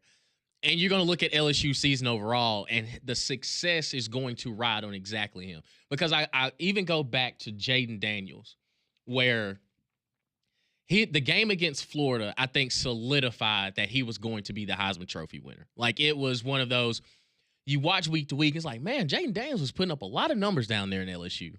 And you're like, okay, they're winning a lot of games. They're putting up a lot of numbers. And then finally, when you finally had the time to watch LSU play, when they took on Florida that night, and he, ran for over 200, threw for over 300, it's like, yep, that's the guy. I think Garrett Nussmeier can have that ability just mostly in the passing game, because I think that we're going to watch either it may be he may go out week one and, throw for 300 against Clemson, win or lose, depending on, whatever happens. But there's probably going to be a couple games in there where it's like, all right, Garrett Nussmeier is dialed in. Like, I have the feeling that at least I am on the optimistic side that he won't serve up as many interceptions as I think he usually will, because of the fact that, man, he's played in the system now for 3 years, and he knows exactly. There's no looking over your shoulder. There's no, oh, man, if Jaden goes down, I got to go in and, go play hero ball. It's like, nah, man, you have the weapons around you that if you can just get them the ball on a consistent basis, put it into them, or they can have some catch after run situations, I think you're going to be just fine. And I think we're going to look at the statistics and going to say, all right, yeah, Garrett Nussmeier is probably going to be that guy. And depending on how much success LSU has, because, again, Jaden Daniels won the Heisman, and they were, 9-3? And it's, okay, yeah, you didn't necessarily get the big goal, but Brian Kelly can say, I coached the Heisman Trophy winner. So, and again, not going to hold anything to you. We're just kind of just feeling it out. If you had a pick right now, who would you think would be the SEC Defensive Player of the Year, SEC Offensive Player of the Year? We want to hear from you on the Jox text line, phone lines, 205-834-9450. Keep it locked right here on Jox.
8:49 here on McElroy and Cubelic in the morning. Damian Mitchell, John Saybear here with you, having some fun. Just taking a look at the SEC, discussing if you had a pick right now of SEC offensive and defensive players of the year, who would they be? And, of course, we want to hear from you. You can also tweet in at the show at Mac and Cube. You can text in, call in, 205-834-9450. Jamie texts in. He says, Ty Simpson, offensive player, and Jordan Renaissance, defensive player of the year. You heard both sides coming from Bama. Okay. I would hold a little bit on Ty Simpson as the offensive player of the year. Let's make sure that he's solidified that he's the starting quarterback.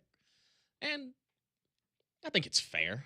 You know, I expect that if he is the quarterback, he's going to have a lot of weapons around him to boost up those numbers. Kind of gives me a lot of, and no disrespect to him, but kind of gives me Mac Jones vibes of, yeah, you kind of look at the pieces around you, and I can see why you threw for 8,000 yards. Mac won a natty, though, didn't he? Yeah, he did indeed. Okay. All right, unscathed. Unscathed. He's one of few that can say when he was the starting quarterback, didn't lose a ball game, went all the way through. And he was thrown to a Heisman Trophy winner in Devontae Smith. And they say receivers don't matter. We know one that does. Houston takes in. He says, dark horse, the guy that we brought up earlier, Jam Miller. Again, if Alabama gets back to the ground and pound, he'll be a workload.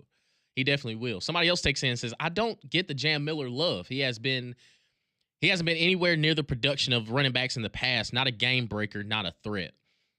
And I push back on this to say, did you expect, or at least I didn't early on, did you expect Brian Robinson Jr. to be the running back that he was? Because I thought that he was more of, he wasn't the most fleet of foot. I thought he ran straight up, but he was physical. I will give him that. But I never thought that he was going to end up being a guy, and he still has a job in the NFL. I never looked at him in the same light that I did Josh Jacobs or Najee Harris, even a TJ Yeldon in a situation, or I definitely didn't think he was Derrick Henry or Mark Ingram. But I thought he was be a serviceable running back. I never once thought that he would have been the guy that he was. And I can understand that Jam, yeah, he's been there for 3 going on 4 years now and hasn't really statistically held up with the rest of them. But again, when you had the Jalen Milroe in the backfield with you, that would kind of take, I guess you'd say, steal some yards from you. I can understand that. Jalen Milroe was the leading rusher for Alabama last year, and he didn't even have 1,000. But I think for what you expect the Alabama offense to look like this year, I can see it. I can see it. Our buddy John Mack, long time no talk. He texted in. He says the best running back room in the SEC is in Aggieland. Moss, the best returning running back.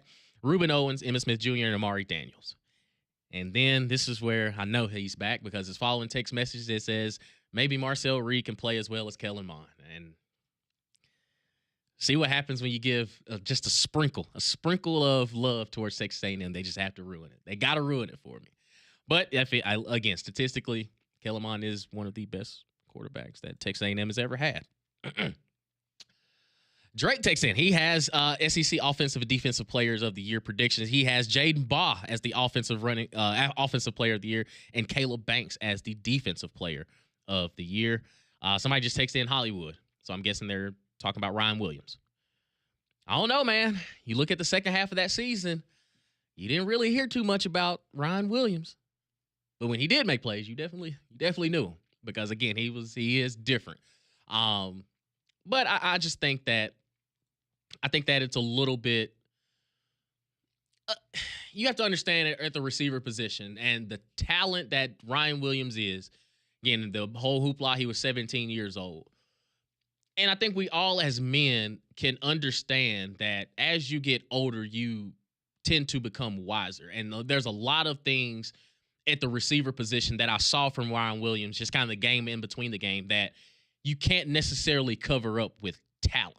Like there are some intricacies running routes that, hey man, if you get on the DB's toes, maybe give them that good head fake. Make them, your hips got to lie.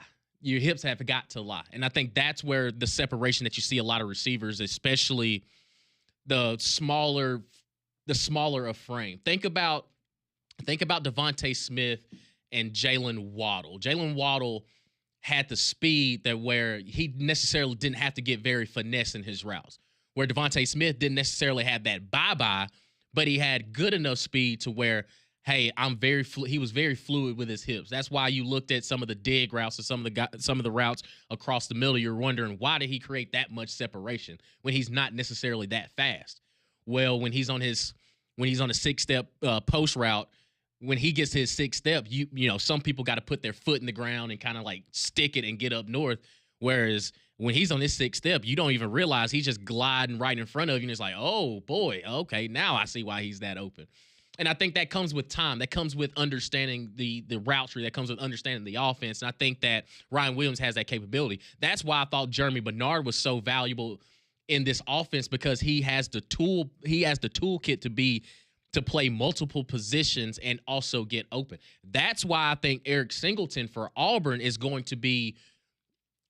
I don't think people truly understand how good he can really be in this offense, because he understands. He played at Georgia Tech last season where he wasn't necessarily looked at as a guy that needs to go out there and go for 1,000. It's, no, we can hand him off on jet sweeps. We can get into him and just in open space, and how electric he is with the football. And I think that's why Cam Coleman is going to take that next step, because he saw what it was like in year one of, oh boy, yeah, these DBs, you became a one-trick pony of, okay, either he's about to run a go ball or he's going to run a post.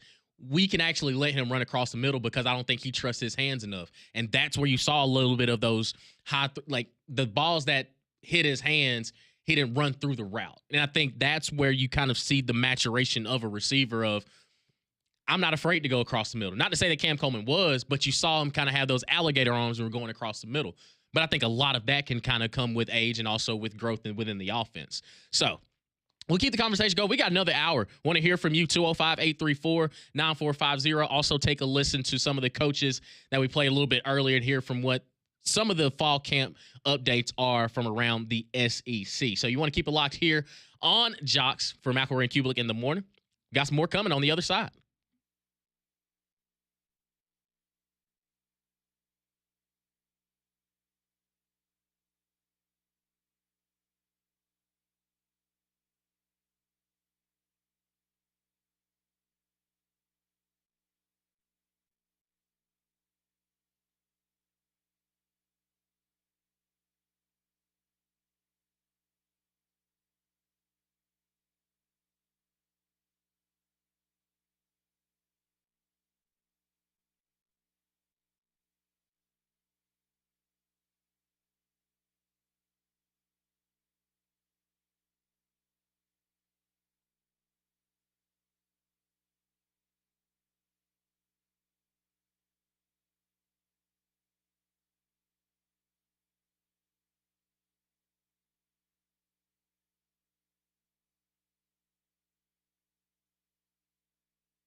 Hour number 3 here on McElroy and Cubelic in the morning. John Saber, Damian Mitchell here with you.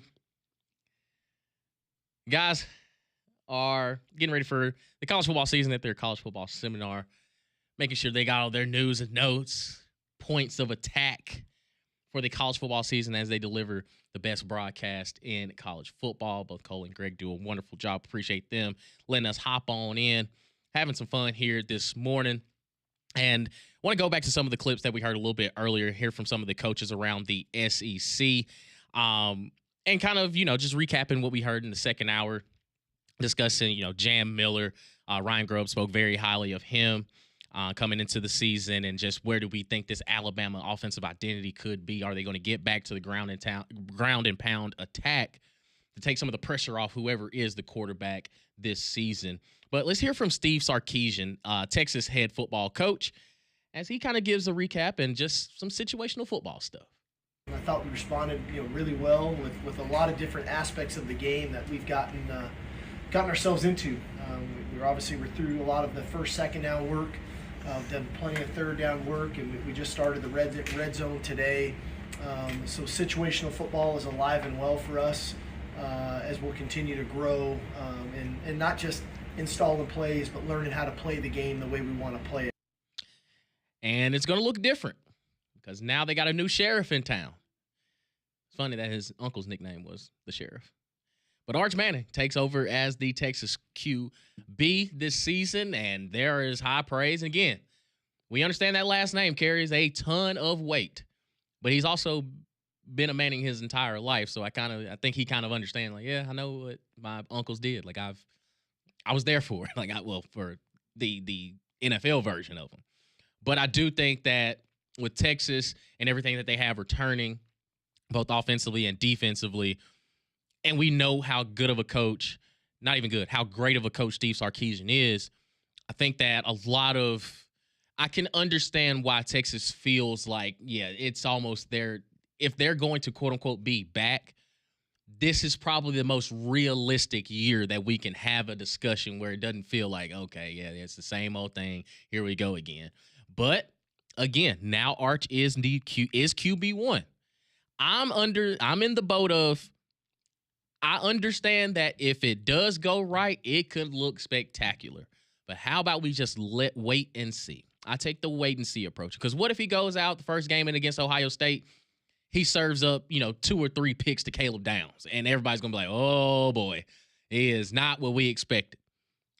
But let's just give it time. Because you look at last season. Yes, he looked great against Mississippi State. No disrespect to Mississippi State, but there's a reason why they were 2-10. He also played against UTSA. Again, no shot at to UTSA, but they are also playing against UT, and we kind of just leave it that how it is. But then you saw him come in for Quinn Ewers against Georgia, and he looked like a deer in headlights. And now that you have the keys to the Ferraris, are you able to drive? That's all we need to know. And again, maybe he goes out and is a great game manager. How about that? Have we ever thought about maybe he goes out and only throws for 2,500 yards, 17 touchdowns, 4 picks, and you look at, Texas may be undefeated, but there's a couple games where they're winning 21-14 or 20-17. Maybe it's okay for him to kind of not be a quote unquote superstar, but a very good quarterback. Because again, Texas has had look at Colt McCoy, if not the best Texas quarterback. Now, Vince Young has the national championships, and you can say that we may never know what happened in 2009 when Colt McCoy got hurt, but all I know is we work with the guy that was on the other end of that national championship game. That'd be one Greg McElroy. He didn't really have to do too much, and he has a national championship. So maybe we can look at Arch and say, hold on. But another thing that Steve Sarkisian talked about was the mental toughness of this Texas football team. Really challenging the guys on their mental toughness and what that takes and what that entails. That's a reason we practice in the afternoons. Because I think that does help develop that mental toughness. When fatigue sets in, can we remain focused? Can we still be attentive to the details? Can we play a consistent brand of football when fatigue sets in, when it's hot, and when we're in the fourth quarter of practice? All right, Coach. Now You're putting these kids' health at risk, man. With this heat. Now, I know, the past couple of days here in Alabama, it's been rather unseasonably cooler than it has been. But this time last week, the heat index was touching about 140. And you're talking about you got those kids out there in the heat of an afternoon in Texas. I mean, I will say this: it's not like they're going to be playing in the afternoon in September, so like the heat's still going to be there. Might as well get them used to it. Like, it's the Alabama heat and humidity isn't brutal as you hear from our train reads, but like Texas is just as bad. Plus, we're not in fall yet, so might as well get them used to it. So yeah. Oh, I'm perfectly fine with it. But also, I look at Texas, and kind of to Cole and Greg's point from earlier. If you missed that, the Hour 1 podcast at joxfm.com, wherever you get your podcasts. But Texas does have that. We got a little bit more money than you got. You see Isaiah Bond last year when he hit the transfer portal to go to Texas. He didn't make no bones about it. Like, he was driving a Ferrari, sitting in robes, getting fed grapes. Like, there was a lot of flash that came with it. But I do think that he's in a unique spot with NIL and how everything is all about the show. He's like, nah, we still got to go out there and play good football, because I've seen how bad it can be. Look at my year one when I got here, and it's like, oh boy, I did not know I was stepping into this mess. But he's built this program into something that is, back-to-back college football playoff appearances that, okay, the expectation is we are still going to be playing football in January. Meaningful football, not just a random bowl game. No, we're talking about meaningful football in January. So what are we doing? Are we consistently building towards that? And I think this Texas identity and what they've done the past couple seasons, and you even look at, just the transition to the SEC, everybody's like, oh, man, it's going to be different when you get into the SEC. All they did was make it to Atlanta, and we're in overtime away from beating the eventual SEC champions in Georgia. Now, when Georgia walked into Austin, Texas earlier in the year, that game was a little bit different. But Texas, they took that lick, took it right in the face, dust themselves off. Yeah, they fell short, but you had it was by the judge's decision as opposed from that knockout that you had earlier. You kind of dusted it off. It's like, all right, we see where we made a few mistakes. We see where we were right there. And maybe they can right that ship in 2025. Who knows? But continuing on the SEC coverage, we had Clark Lee, somebody that, again, I remember everybody laughed at Clark Lee at SEC Media Days when he said we were going to turn Vanderbilt into one of the best programs in college football. Then last year they knock off the number one team in the nation in Alabama, and it's like, all right, who's laughing now? Now we're starting to get some Clark Lee. Like, hey, this is not, we ain't here to play. So how did he recap practice from yesterday? I didn't love the attitude of the team. I told him that afterwards. I think we're a weekend now, and it's probably the residual of just what camp feels like a weekend. But wanted to see more juice, wanted to see more energy in the live periods. I thought we went through the motions a little bit. It doesn't mean that we didn't get good work, because at the end of the day, we got meaningful reps. Just we can't afford to take the field the way we took it today and expect to do the things we set out to do. See, this is where it starts getting fun. Like, coaches, we give you a grace period 1 or 2 days. Now it's Hey, oh man, I can see it like it was yesterday. First day, just getting the install, a lot of bullets flying. You just want to make sure that everybody's healthy, upright, staying in shape. You're in shorts. Well, now those pads starting to come on, and it's okay. Yeah, you may have shortened that route on day one of camp, the day one of install. We're in day 4. We're in day 5 now. Don't want to see those same mistakes. And I understand fall camp is tough, but the thing is, and I'm not trying to sound like the old man on the hill, it ain't as hard as it used to be. Like, y'all have mandated off days now. So I'm like Clark Lee. I ain't really trying to hear all that and see all that now. It's if we are going to be where we expect to be or where we think we need to be, we got to be able to stack days upon days upon days to ensure that when Saturday rolls around, my team is locked and loaded, ready to go. And think about it. When have we ever – I think that Vanderbilt now, which is kind of cool, Like, it used to be muscle memory that whenever we got your SEC predicted order finish, Vanderbilt was right there in last place. Like, yep, Vandy. Yeah, okay, Vandy. What does Lee Corso say? Not so fast, my friends. After what we saw last year, now we're starting to see that Vanderbilt has real expectations. And not to say that, when James Franklin was there, it still felt like, oh, yeah, that first year you won 9 games. You caught the SEC East weak at a good time. And then they followed it up again, and it's like, okay, Vanderbilt, we see you. Then he goes to Penn State, and everybody's like, oh, okay, now it's back to normal. But now Clark Lee, he's in there, and he's turned this team into now, especially with Diego Pavia. You look at Cedric Alexander coming back. You got Eli Stowers coming back. I'm not going to sit here and say I expect Vanderbilt to replicate what they did last year. But I do think now going into some Saturdays when we start giving off predictions, I gotta take a step back and look and say, you know what? Is this even an upset anymore? Is Vanderbilt the better team going into this ball game? I think about the Auburn game last year where I think earlier in the week the line opened up. I think Auburn was like a 2-point favorite. And then as we got closer to kickoff, you see the money from not to say Vegas swayed anything, but by kickoff, Vanderbilt was the favorite on the road in Jordan-Hare. And I never once thought that I would ever see the day where I'm like, man, Vanderbilt ain't about to go in here and beat up on Auburn. Like, no, that's not going to happen. And it happened. And it did. And Vanderbilt was the more physical team than Auburn. Like, I never thought those words would ever be uttered, that Vanderbilt was more physical, was the better team. And now they are sitting here in this position where you mess around and go up to Nashville, Tennessee, and think you're just going to, play your B- or B+ game and come out with a victory. Those days, I think, may be over. This man had the 5th ever bowl win for Vanderbilt. Ever, yeah. I remember we was doing that practice earlier in the summer with Indiana, and we were all kind of like, oh, yeah, how many bowl games do you think Indiana's won or been to? And we're like, maybe 10. They're like, how about 9? It's like, what? Like, what? It can't be that bad.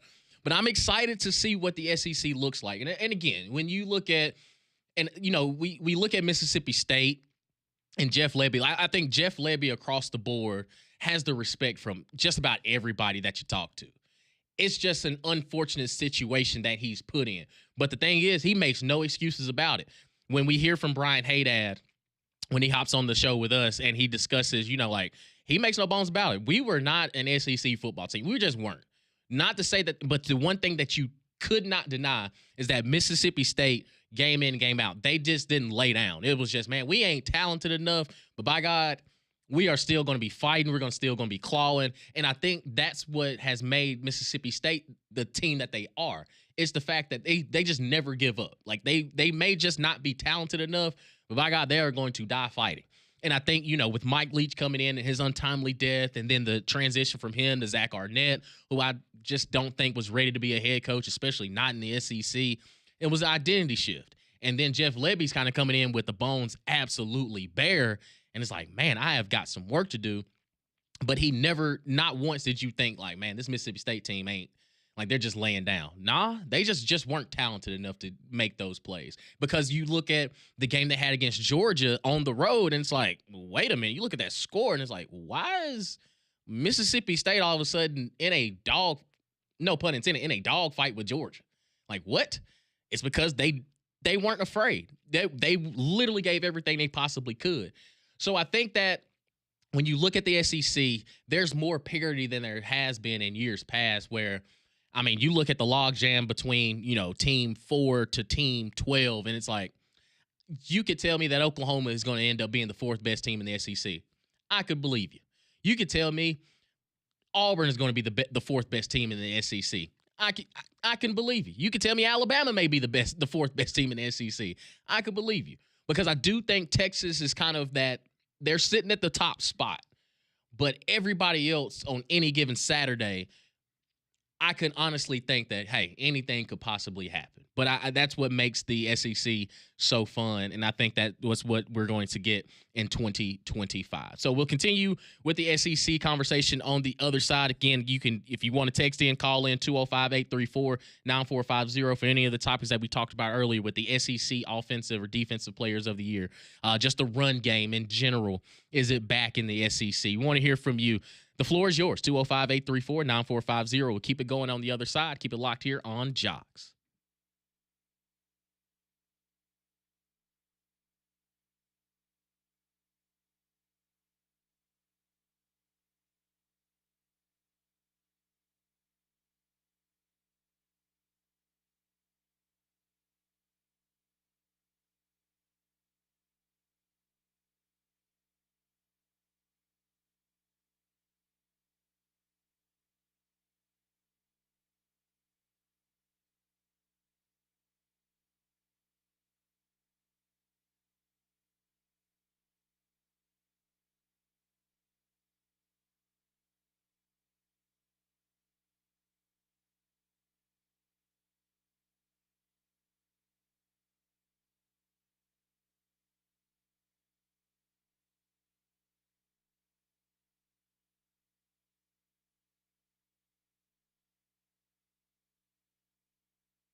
9:19 here on Jox. McElroy and Cubelic in the morning. Damian Mitchell, John Saybear here with you. Appreciate the guys allowing us to tag in as they get ready for their college football season, going over all the tricks and trades and the news and notes that they got to make sure they have when they deliver their broadcast on Saturdays. Speaking to all the power commissioners. All of them? Sankey was on in with them yesterday. Cole was going over the schedule with me before the show. They get for TD, they get ACC. They get. He's getting all of them today. Yeah. You see, Sankey went first, right? Because, I mean, of course. Come on now, SEC baby, just means more. Not only went first, but the only commissioner on that day. Let's go. Everyone else is kind of just stuffed in today. Come on, man. We'll when we have time for you, Knowles, like we'll get to you. I love it, man. I love it. Appreciate the guys letting us have some fun here on the show. 205-834-9450. You can text in, call in. Just discussing some of the SEC fall camp updates and just kind of the landscape of everything. And we kind of discussed, is the SEC getting back to the ground and pound? I guess it's RPO, but I think a lot of defensive coaches will tell you much rather run the risk of them passing the ball on the RPO action if they read it right, because, again, the chances are incomplete pass are a little bit higher than, a 4-yard run that you can't really, contain. It's like, man, here we go.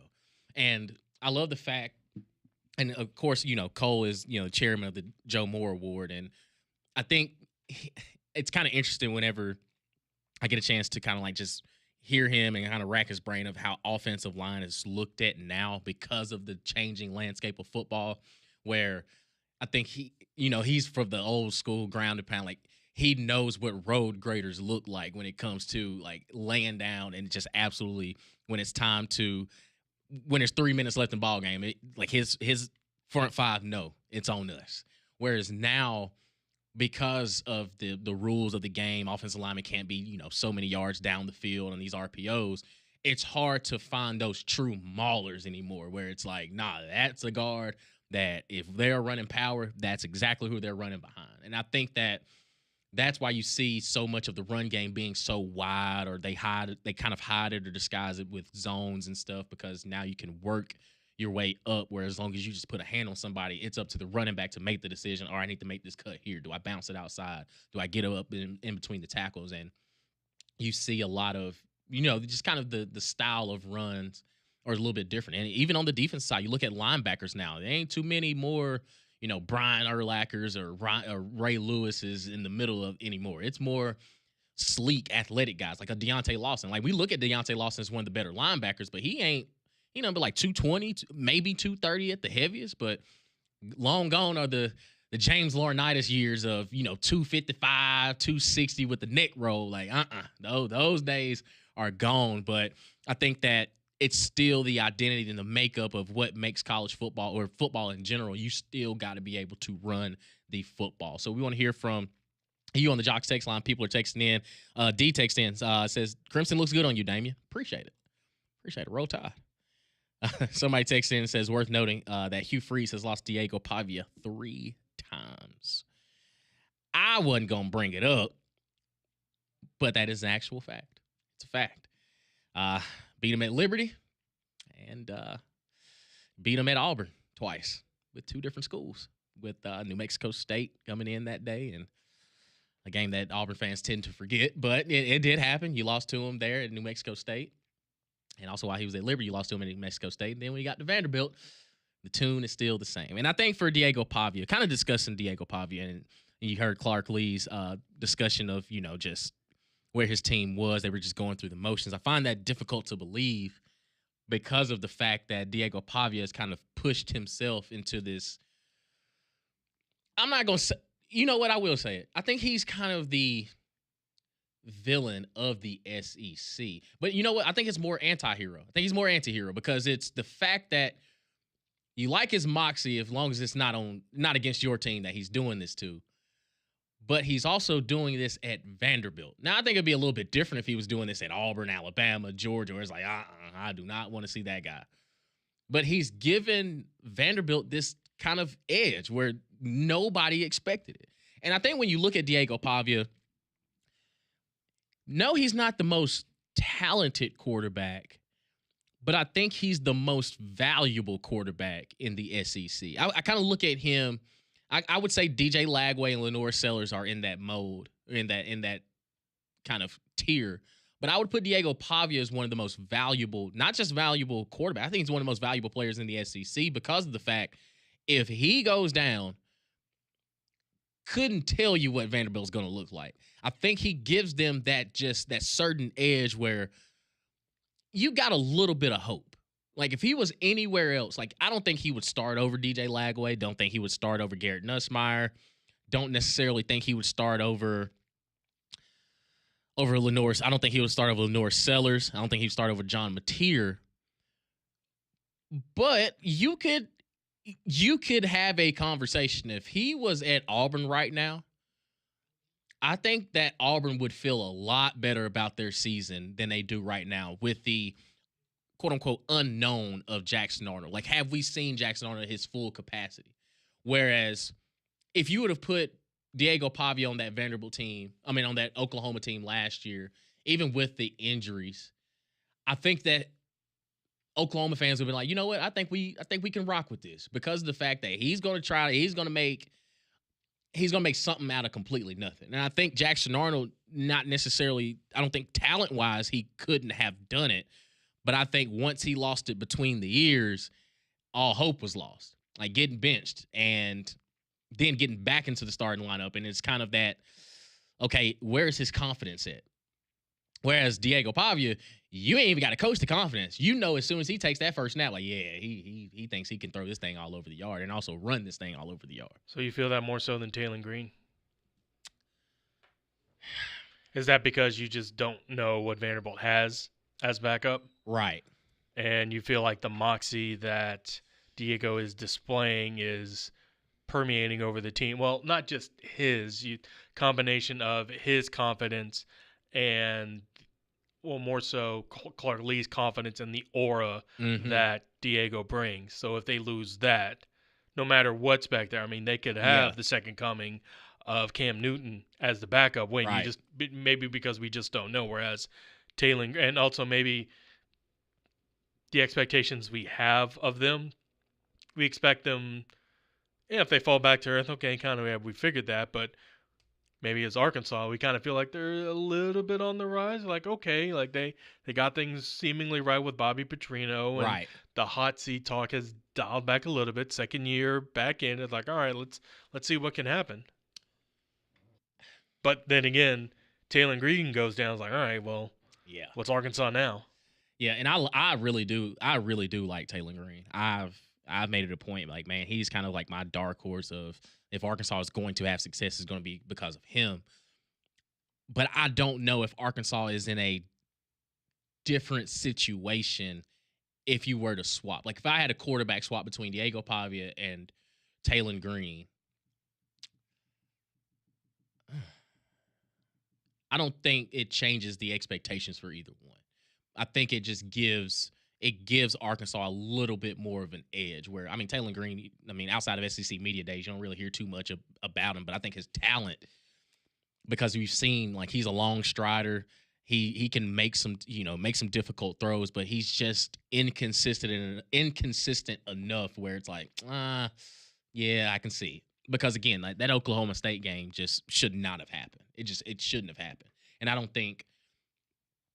think if Diego Pavia was in some of those situations, I don't think he would make some of those throws. But then again, he's shown that he can also make some boneheaded decisions as well. So it's kind of like tit for tat. I think he would start over Marcel Reed at Texas A&M. Now I will say this: you put Diego Pavia at Texas A&M. Yeah, like I would really start to sweat if I was a defense. Like, man, oh man, this is like great value Johnny Manziel back there. Like, he's gonna make some absolutely spectaculars, but he's also gonna be like, oh boy. But Johnny Manziel actually divvied that up of he didn't make the dumb decisions. He just made dumb plays look extremely smart. But also he's throwing to Mike Evans on the other side too, which it kind of, as Jameis Winston. You can go 30 for 30 and still look at it like, hey, I gave Mike Evans 1,000, got him 1,000.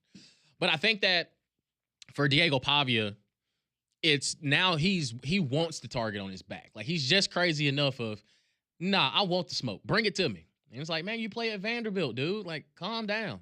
Like, nah, I'm here. And I think that win over Alabama, it's like, okay, now we see why he's a little bit crazy, because he's just crazy enough to be pretty doggone good. But then you also see that they lost to Georgia State. And it's like, okay. Now, if he was at Kentucky, I still don't think they would win more than 4 games, but they'd be a little bit more entertaining. But I also don't think him and Mark Stoops would get along too. Actually, you know what? Because the more I listen to Mark Stoops, he got a little bit of that crazy in him too. But his is just like, I would much rather us run the ball and punch me into a coma than have my quarterback out here jibber jabber. And it's like, hey, big dog, like settle down. We're not even asking you to throw the ball 15 times today. Like, we're just going to go out here and run this football. But I think that when I look at the SEC and when I look at Diego Pavia as the quarterback, if he were at a lot of other places, he could sway a couple games. I really do. But I think that the cream of the crop with the Lagways, Nussmeyers, and Sellers, I don't necessarily think he's up to that level. And even Mateer, I don't think he's necessarily up to that level. But I think that if he were at Alabama, I think he would have solidified QB1. I honestly think if he was in that mix with Ty Simpson, Austin Mack, and Keelan Russell, I think that, and to be honest, I think Alabama fans wouldn't even be too upset that, yeah, like, we'll take it, because game in and game out, what you're going to get. You're going to get a guy that, one, ain't scared of anything. He stares adversity directly in the face and says, I want this. I will put the team on my back and see where we go from here. But also, if you surround him with that kind of talent, it only elevates the moxie, I guess you would say. But also, if you put him at Texas, does he have the same hype as an Arch Manning? Like, if Arch was at Vanderbilt, do we still have the same conversations of, oh man, like, this Vanderbilt team may be potentially a national championship contender? Who knows? But we'll keep the conversation going. On the other side, 205-834-9450. We see you on the phone lines, the text lines. Just keep them coming. We'll get to you on the other side. Keep it locked right here on McElroy and Cubelic in the morning.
Welcome back into McElroy and Cubelic in the morning. Damian Mitchell, John Saber here with you, filling in for the guys as they get ready for the college football seminar.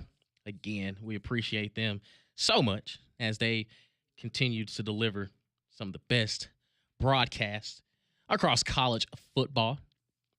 And they want to make sure they fine-tune everything, get all the notes they can to prepare, and make sure that they deliver a great and insightful broadcast. But let me tell you something. How about you come celebrate the kickoff to college football with us at the Bill Smith Buick GMC Jox kickoff party at Regents Field on Thursday, August 21st. And the only way to go is by winning tickets. To win a pair of tickets for you and a guest, text the keyword TIDE, T-I-D-E, and your full name to 205-834-9450. Again, the keyword is TIDE, like Roll Tide, T-I-D-E, and your full name to 205-834-9450. Winners are drawn and notified daily. For more information, visit joxfm.com. Let's go to the phone line. Somebody that actually won't be at the Jox kickoff party because he's got a little vacation going on. It's our buddy Don wants to talk with us this morning. What's going on, Don? Hello, Damien. First of all, buddy, I had a great time debating you yesterday, but I do concede that you whooped my butt, my friend. I got you, man. I don't even think you needed to concede. I think the poll said it. It's fine though. I appreciate it. Well, of course they did, but I tell you who's upset though. Bama Hater. I've been talked to him a lot yesterday. He thinks he won, so he disagrees with your pose. But I definitely agree with the pose that you kicked my butt. But that was fun, buddy. And I thought me and you kept it more civil than. Boy, Conrad was fired up. His face was turning red, man. Absolutely. Hey, you mess with Conrad and his Crimson Tide, yeah, you better be ready.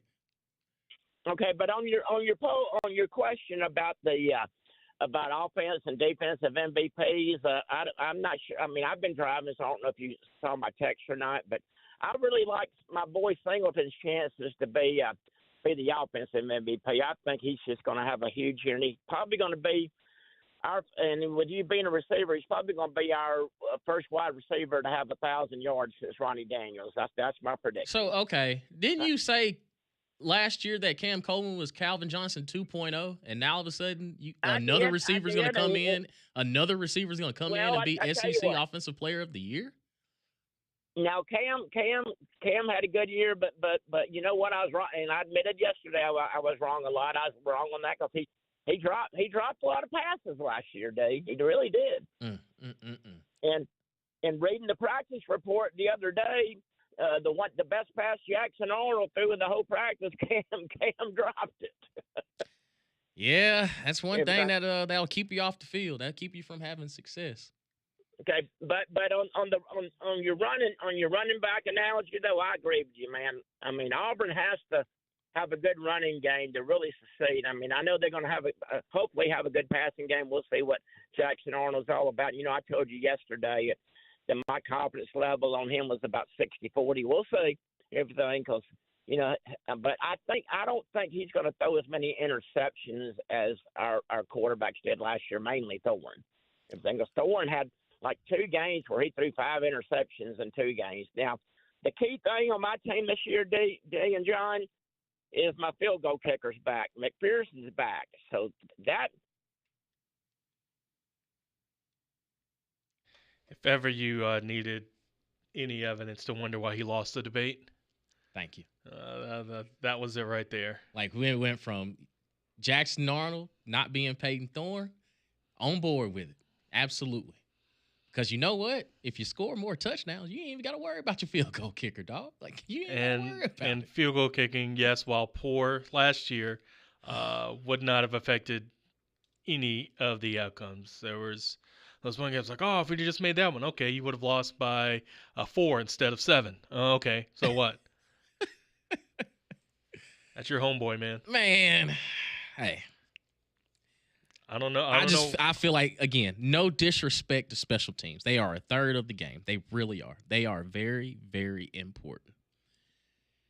But in saying that, the goal of your offense is to score touchdowns. No, not every possession is going to lead to touchdowns. But the thing is, you want to get as close to the end zone as you possibly can to make it a little bit easier for your kicker. And again, yes, Auburn had some issues in the kicking game. They really did. But you know how you can disguise that? By scoring touchdowns. Because if we're having a conversation of them missing extra points, then yeah, we'll go for 2 to even increase the point value. But yeah.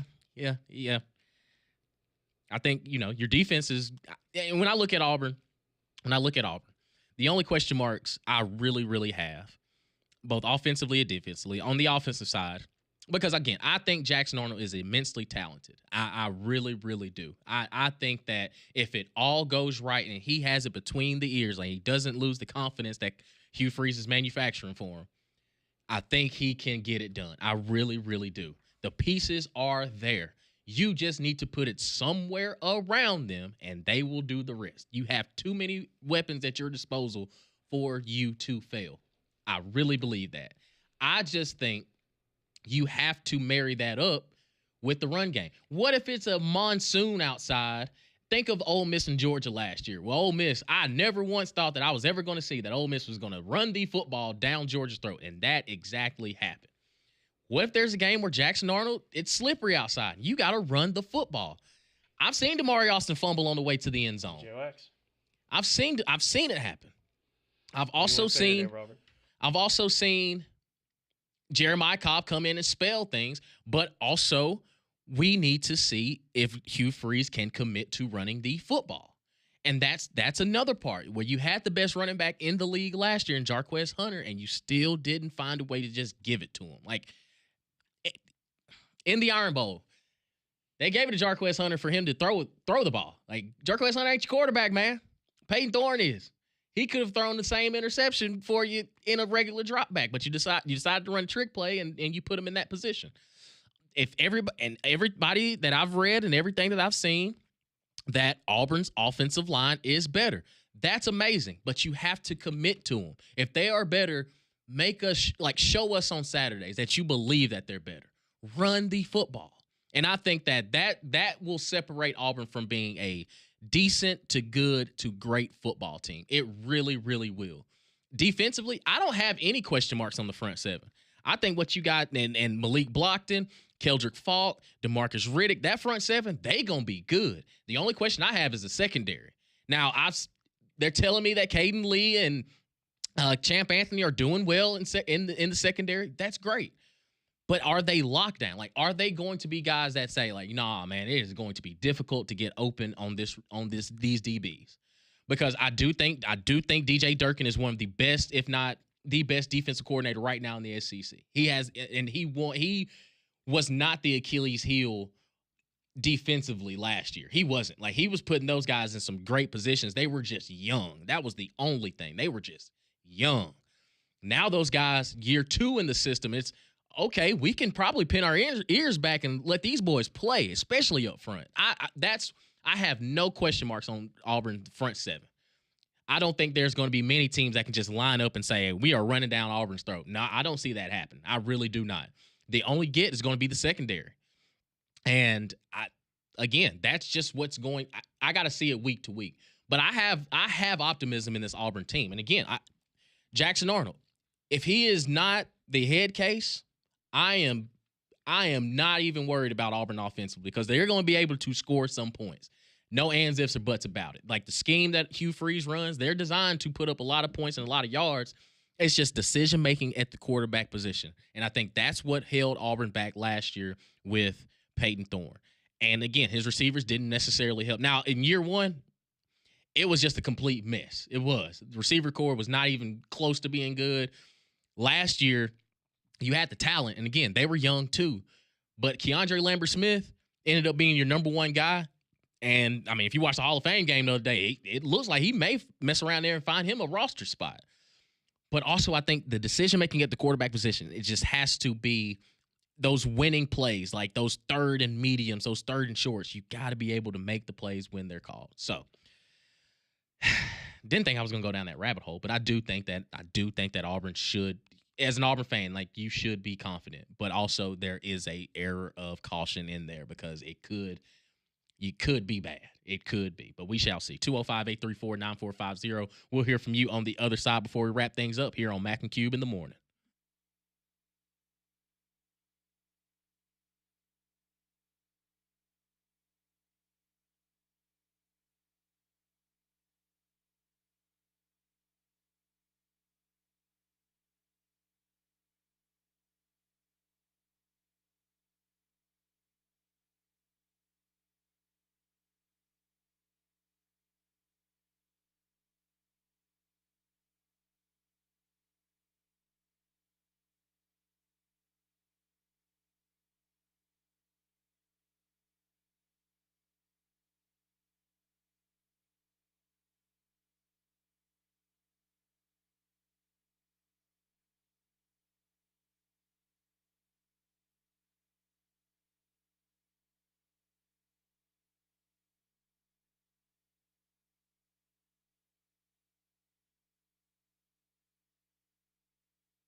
Who's this?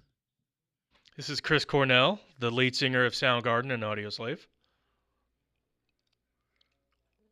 Hey. In a song called Can't Change Me. I like that. Okay. I like that. Okay, Chris Cornell, I was unfamiliar with the game, brother. I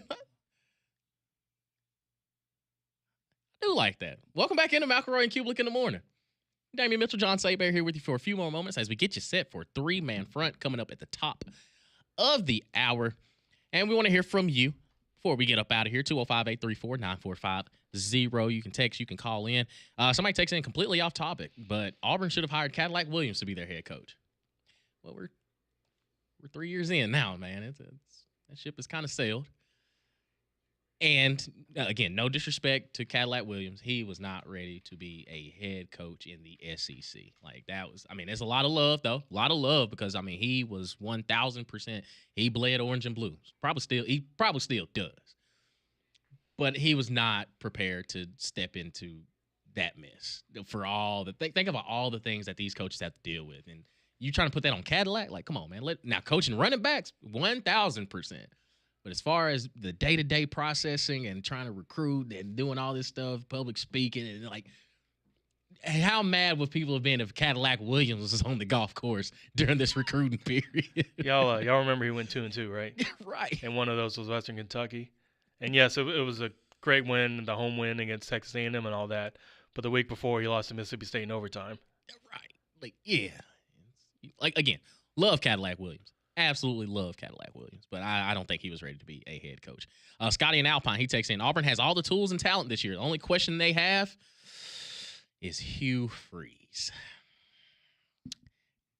I just read the text messages. Let's go to the phone line. Let's go to our buddy Robert in Greenville wants to talk some ball with us this morning. What's going on, Robert? Morning. How you doing, Damian? Man, no complaints, brother. Yeah, listen, I know you're a huge Tennessee Titans fan, but there's some news that came out Friday night. I don't know if you're aware of Marlon Davidson's right here in Greenville was traded to the Houston Texans. Oh, man. Yeah, I know. I was caught off guard by it Friday night. I saw that. And, look, I'm hoping Marlon – I'm a Bama fan, as you know, but I like to pull for our local fellas. And Marlon is a great guy, first of all. I'm just hoping that they can find a right fit. Some people say he's not explosive enough on the edge or not big enough play inside, but they run that 4-3 a lot like the 49ers do. Mm-hmm. And also he's finally on a good team. Everywhere he went, where it was Tennessee or year he was at San Francisco, they had injuries and with Atlanta under Arthur Smith and I'm hoping now he's a more stable environment that he could not only win a roster spot but help be on a playoff team for a change. Whereas Darius Smith, on the other hand, he's still looking for a free agent deal. Remember, he was with Detroit end of last season, and he's got 9 or 10 teams on his wish list. And he's from here in Greenville too. So you don't see these towns, population of 7,273 that have two players who are in the NFL. Yeah. But what I wanted to talk about was Alabama right quick. Look, I think the difference in this year with the running game is going to be noticeable. If they can keep Jim Miller healthy, that's the biggest key. There is a lot of talent with Richard Young and the Hill kid and all these other backs. But I think the key also is the offensive line. I mean, Wilbur Fornby, I've heard, has come light years since end of last year. The right tackle position is still a bit of concern for me. I like the fact they're cross-training the Michigan State transfer for left guard, the right guard. I don't think it says anything bad about Jalen Roberts. And also Kalen Proctor, from what I've heard, has kept his weight down. I also think the other key is defensively. I mean, because of injuries, they had to play a lot of freshmen in that secondary last year, and I think they're going to be better. I just think – and they had to get used to playing more zone coverage. They had to get used more to disguising things because most of these TVs nowadays, so many good passing quarterbacks you see in high school football, especially on the 6'5", 6'8", 7'8" level in Alabama, in Georgia and wherever they're facing man coverage. They're playing man coverage a lot. I just think that Alabama, I just think there's a different feel. There's a lot more intensity. There's a lot more attention to detail. There's a lot less nonsense going on. I watched a piece on SEC Network the other night. Their strength coach is not taking any prisoners this year. Look, Florida State's going to be a much tougher game, people think, because of the fact that they got Gus Malzahn, who always seems to have Alabama's number most years, especially when he was at Auburn, and Jordan Hare. But I think this Alabama team's going to go 11-2. Okay. I think the only loss will be to Oklahoma. Oh. And get this. Well, Oklahoma has a bye week the same week Alabama plays LSU. And the other loss is to Texas in the SEC championship game. I just don't see – I know LSU is going to be good, but look, I still got to see more of their defense. And what I heard on a report the other day was LSU's offensive line did not have they ran a mini scrimmage Saturday, and LSU's offensive line really struggled. And you get Matt Moscona on here, all he said was, well, LSU's offensive line is going to plug and play, with 2 transfers. Yeah. But look, I don't care if you have 4 transfers. Yeah. The offensive line is not a plug and play position. It ain't. The show ain't. Man. Yeah, me worried. I was like, wait a minute. Like, you said Alabama's going to beat LSU, and then he starts going down the LSU route. I'm like, okay, bro. Like, I got you. But he predicted a loss to Oklahoma. Brent Venable's going to keep his job if mess around and do that. You acting like we ain't seen that before. I know, but Conrad made it happen last year, so wouldn't be surprised if he made it happen again. Hey, that means John Mateer's about to be in the Heisman Trophy talk. That's what's about to happen. Now, that's fun. It's fun. Appreciate Cole and Greg letting me and John hop on in today as they get ready for their college football season. Also, thank you to Jim Donnan, who joined us in the first hour, for former Georgia football coach, and also just his tie with Ashton Daniels, the quarterback there at Auburn, and some of the ties he had with him and his family. Appreciate y'all locking in with us. 3-man front coming up at the top of the hour. Keep it locked all day here on Jox.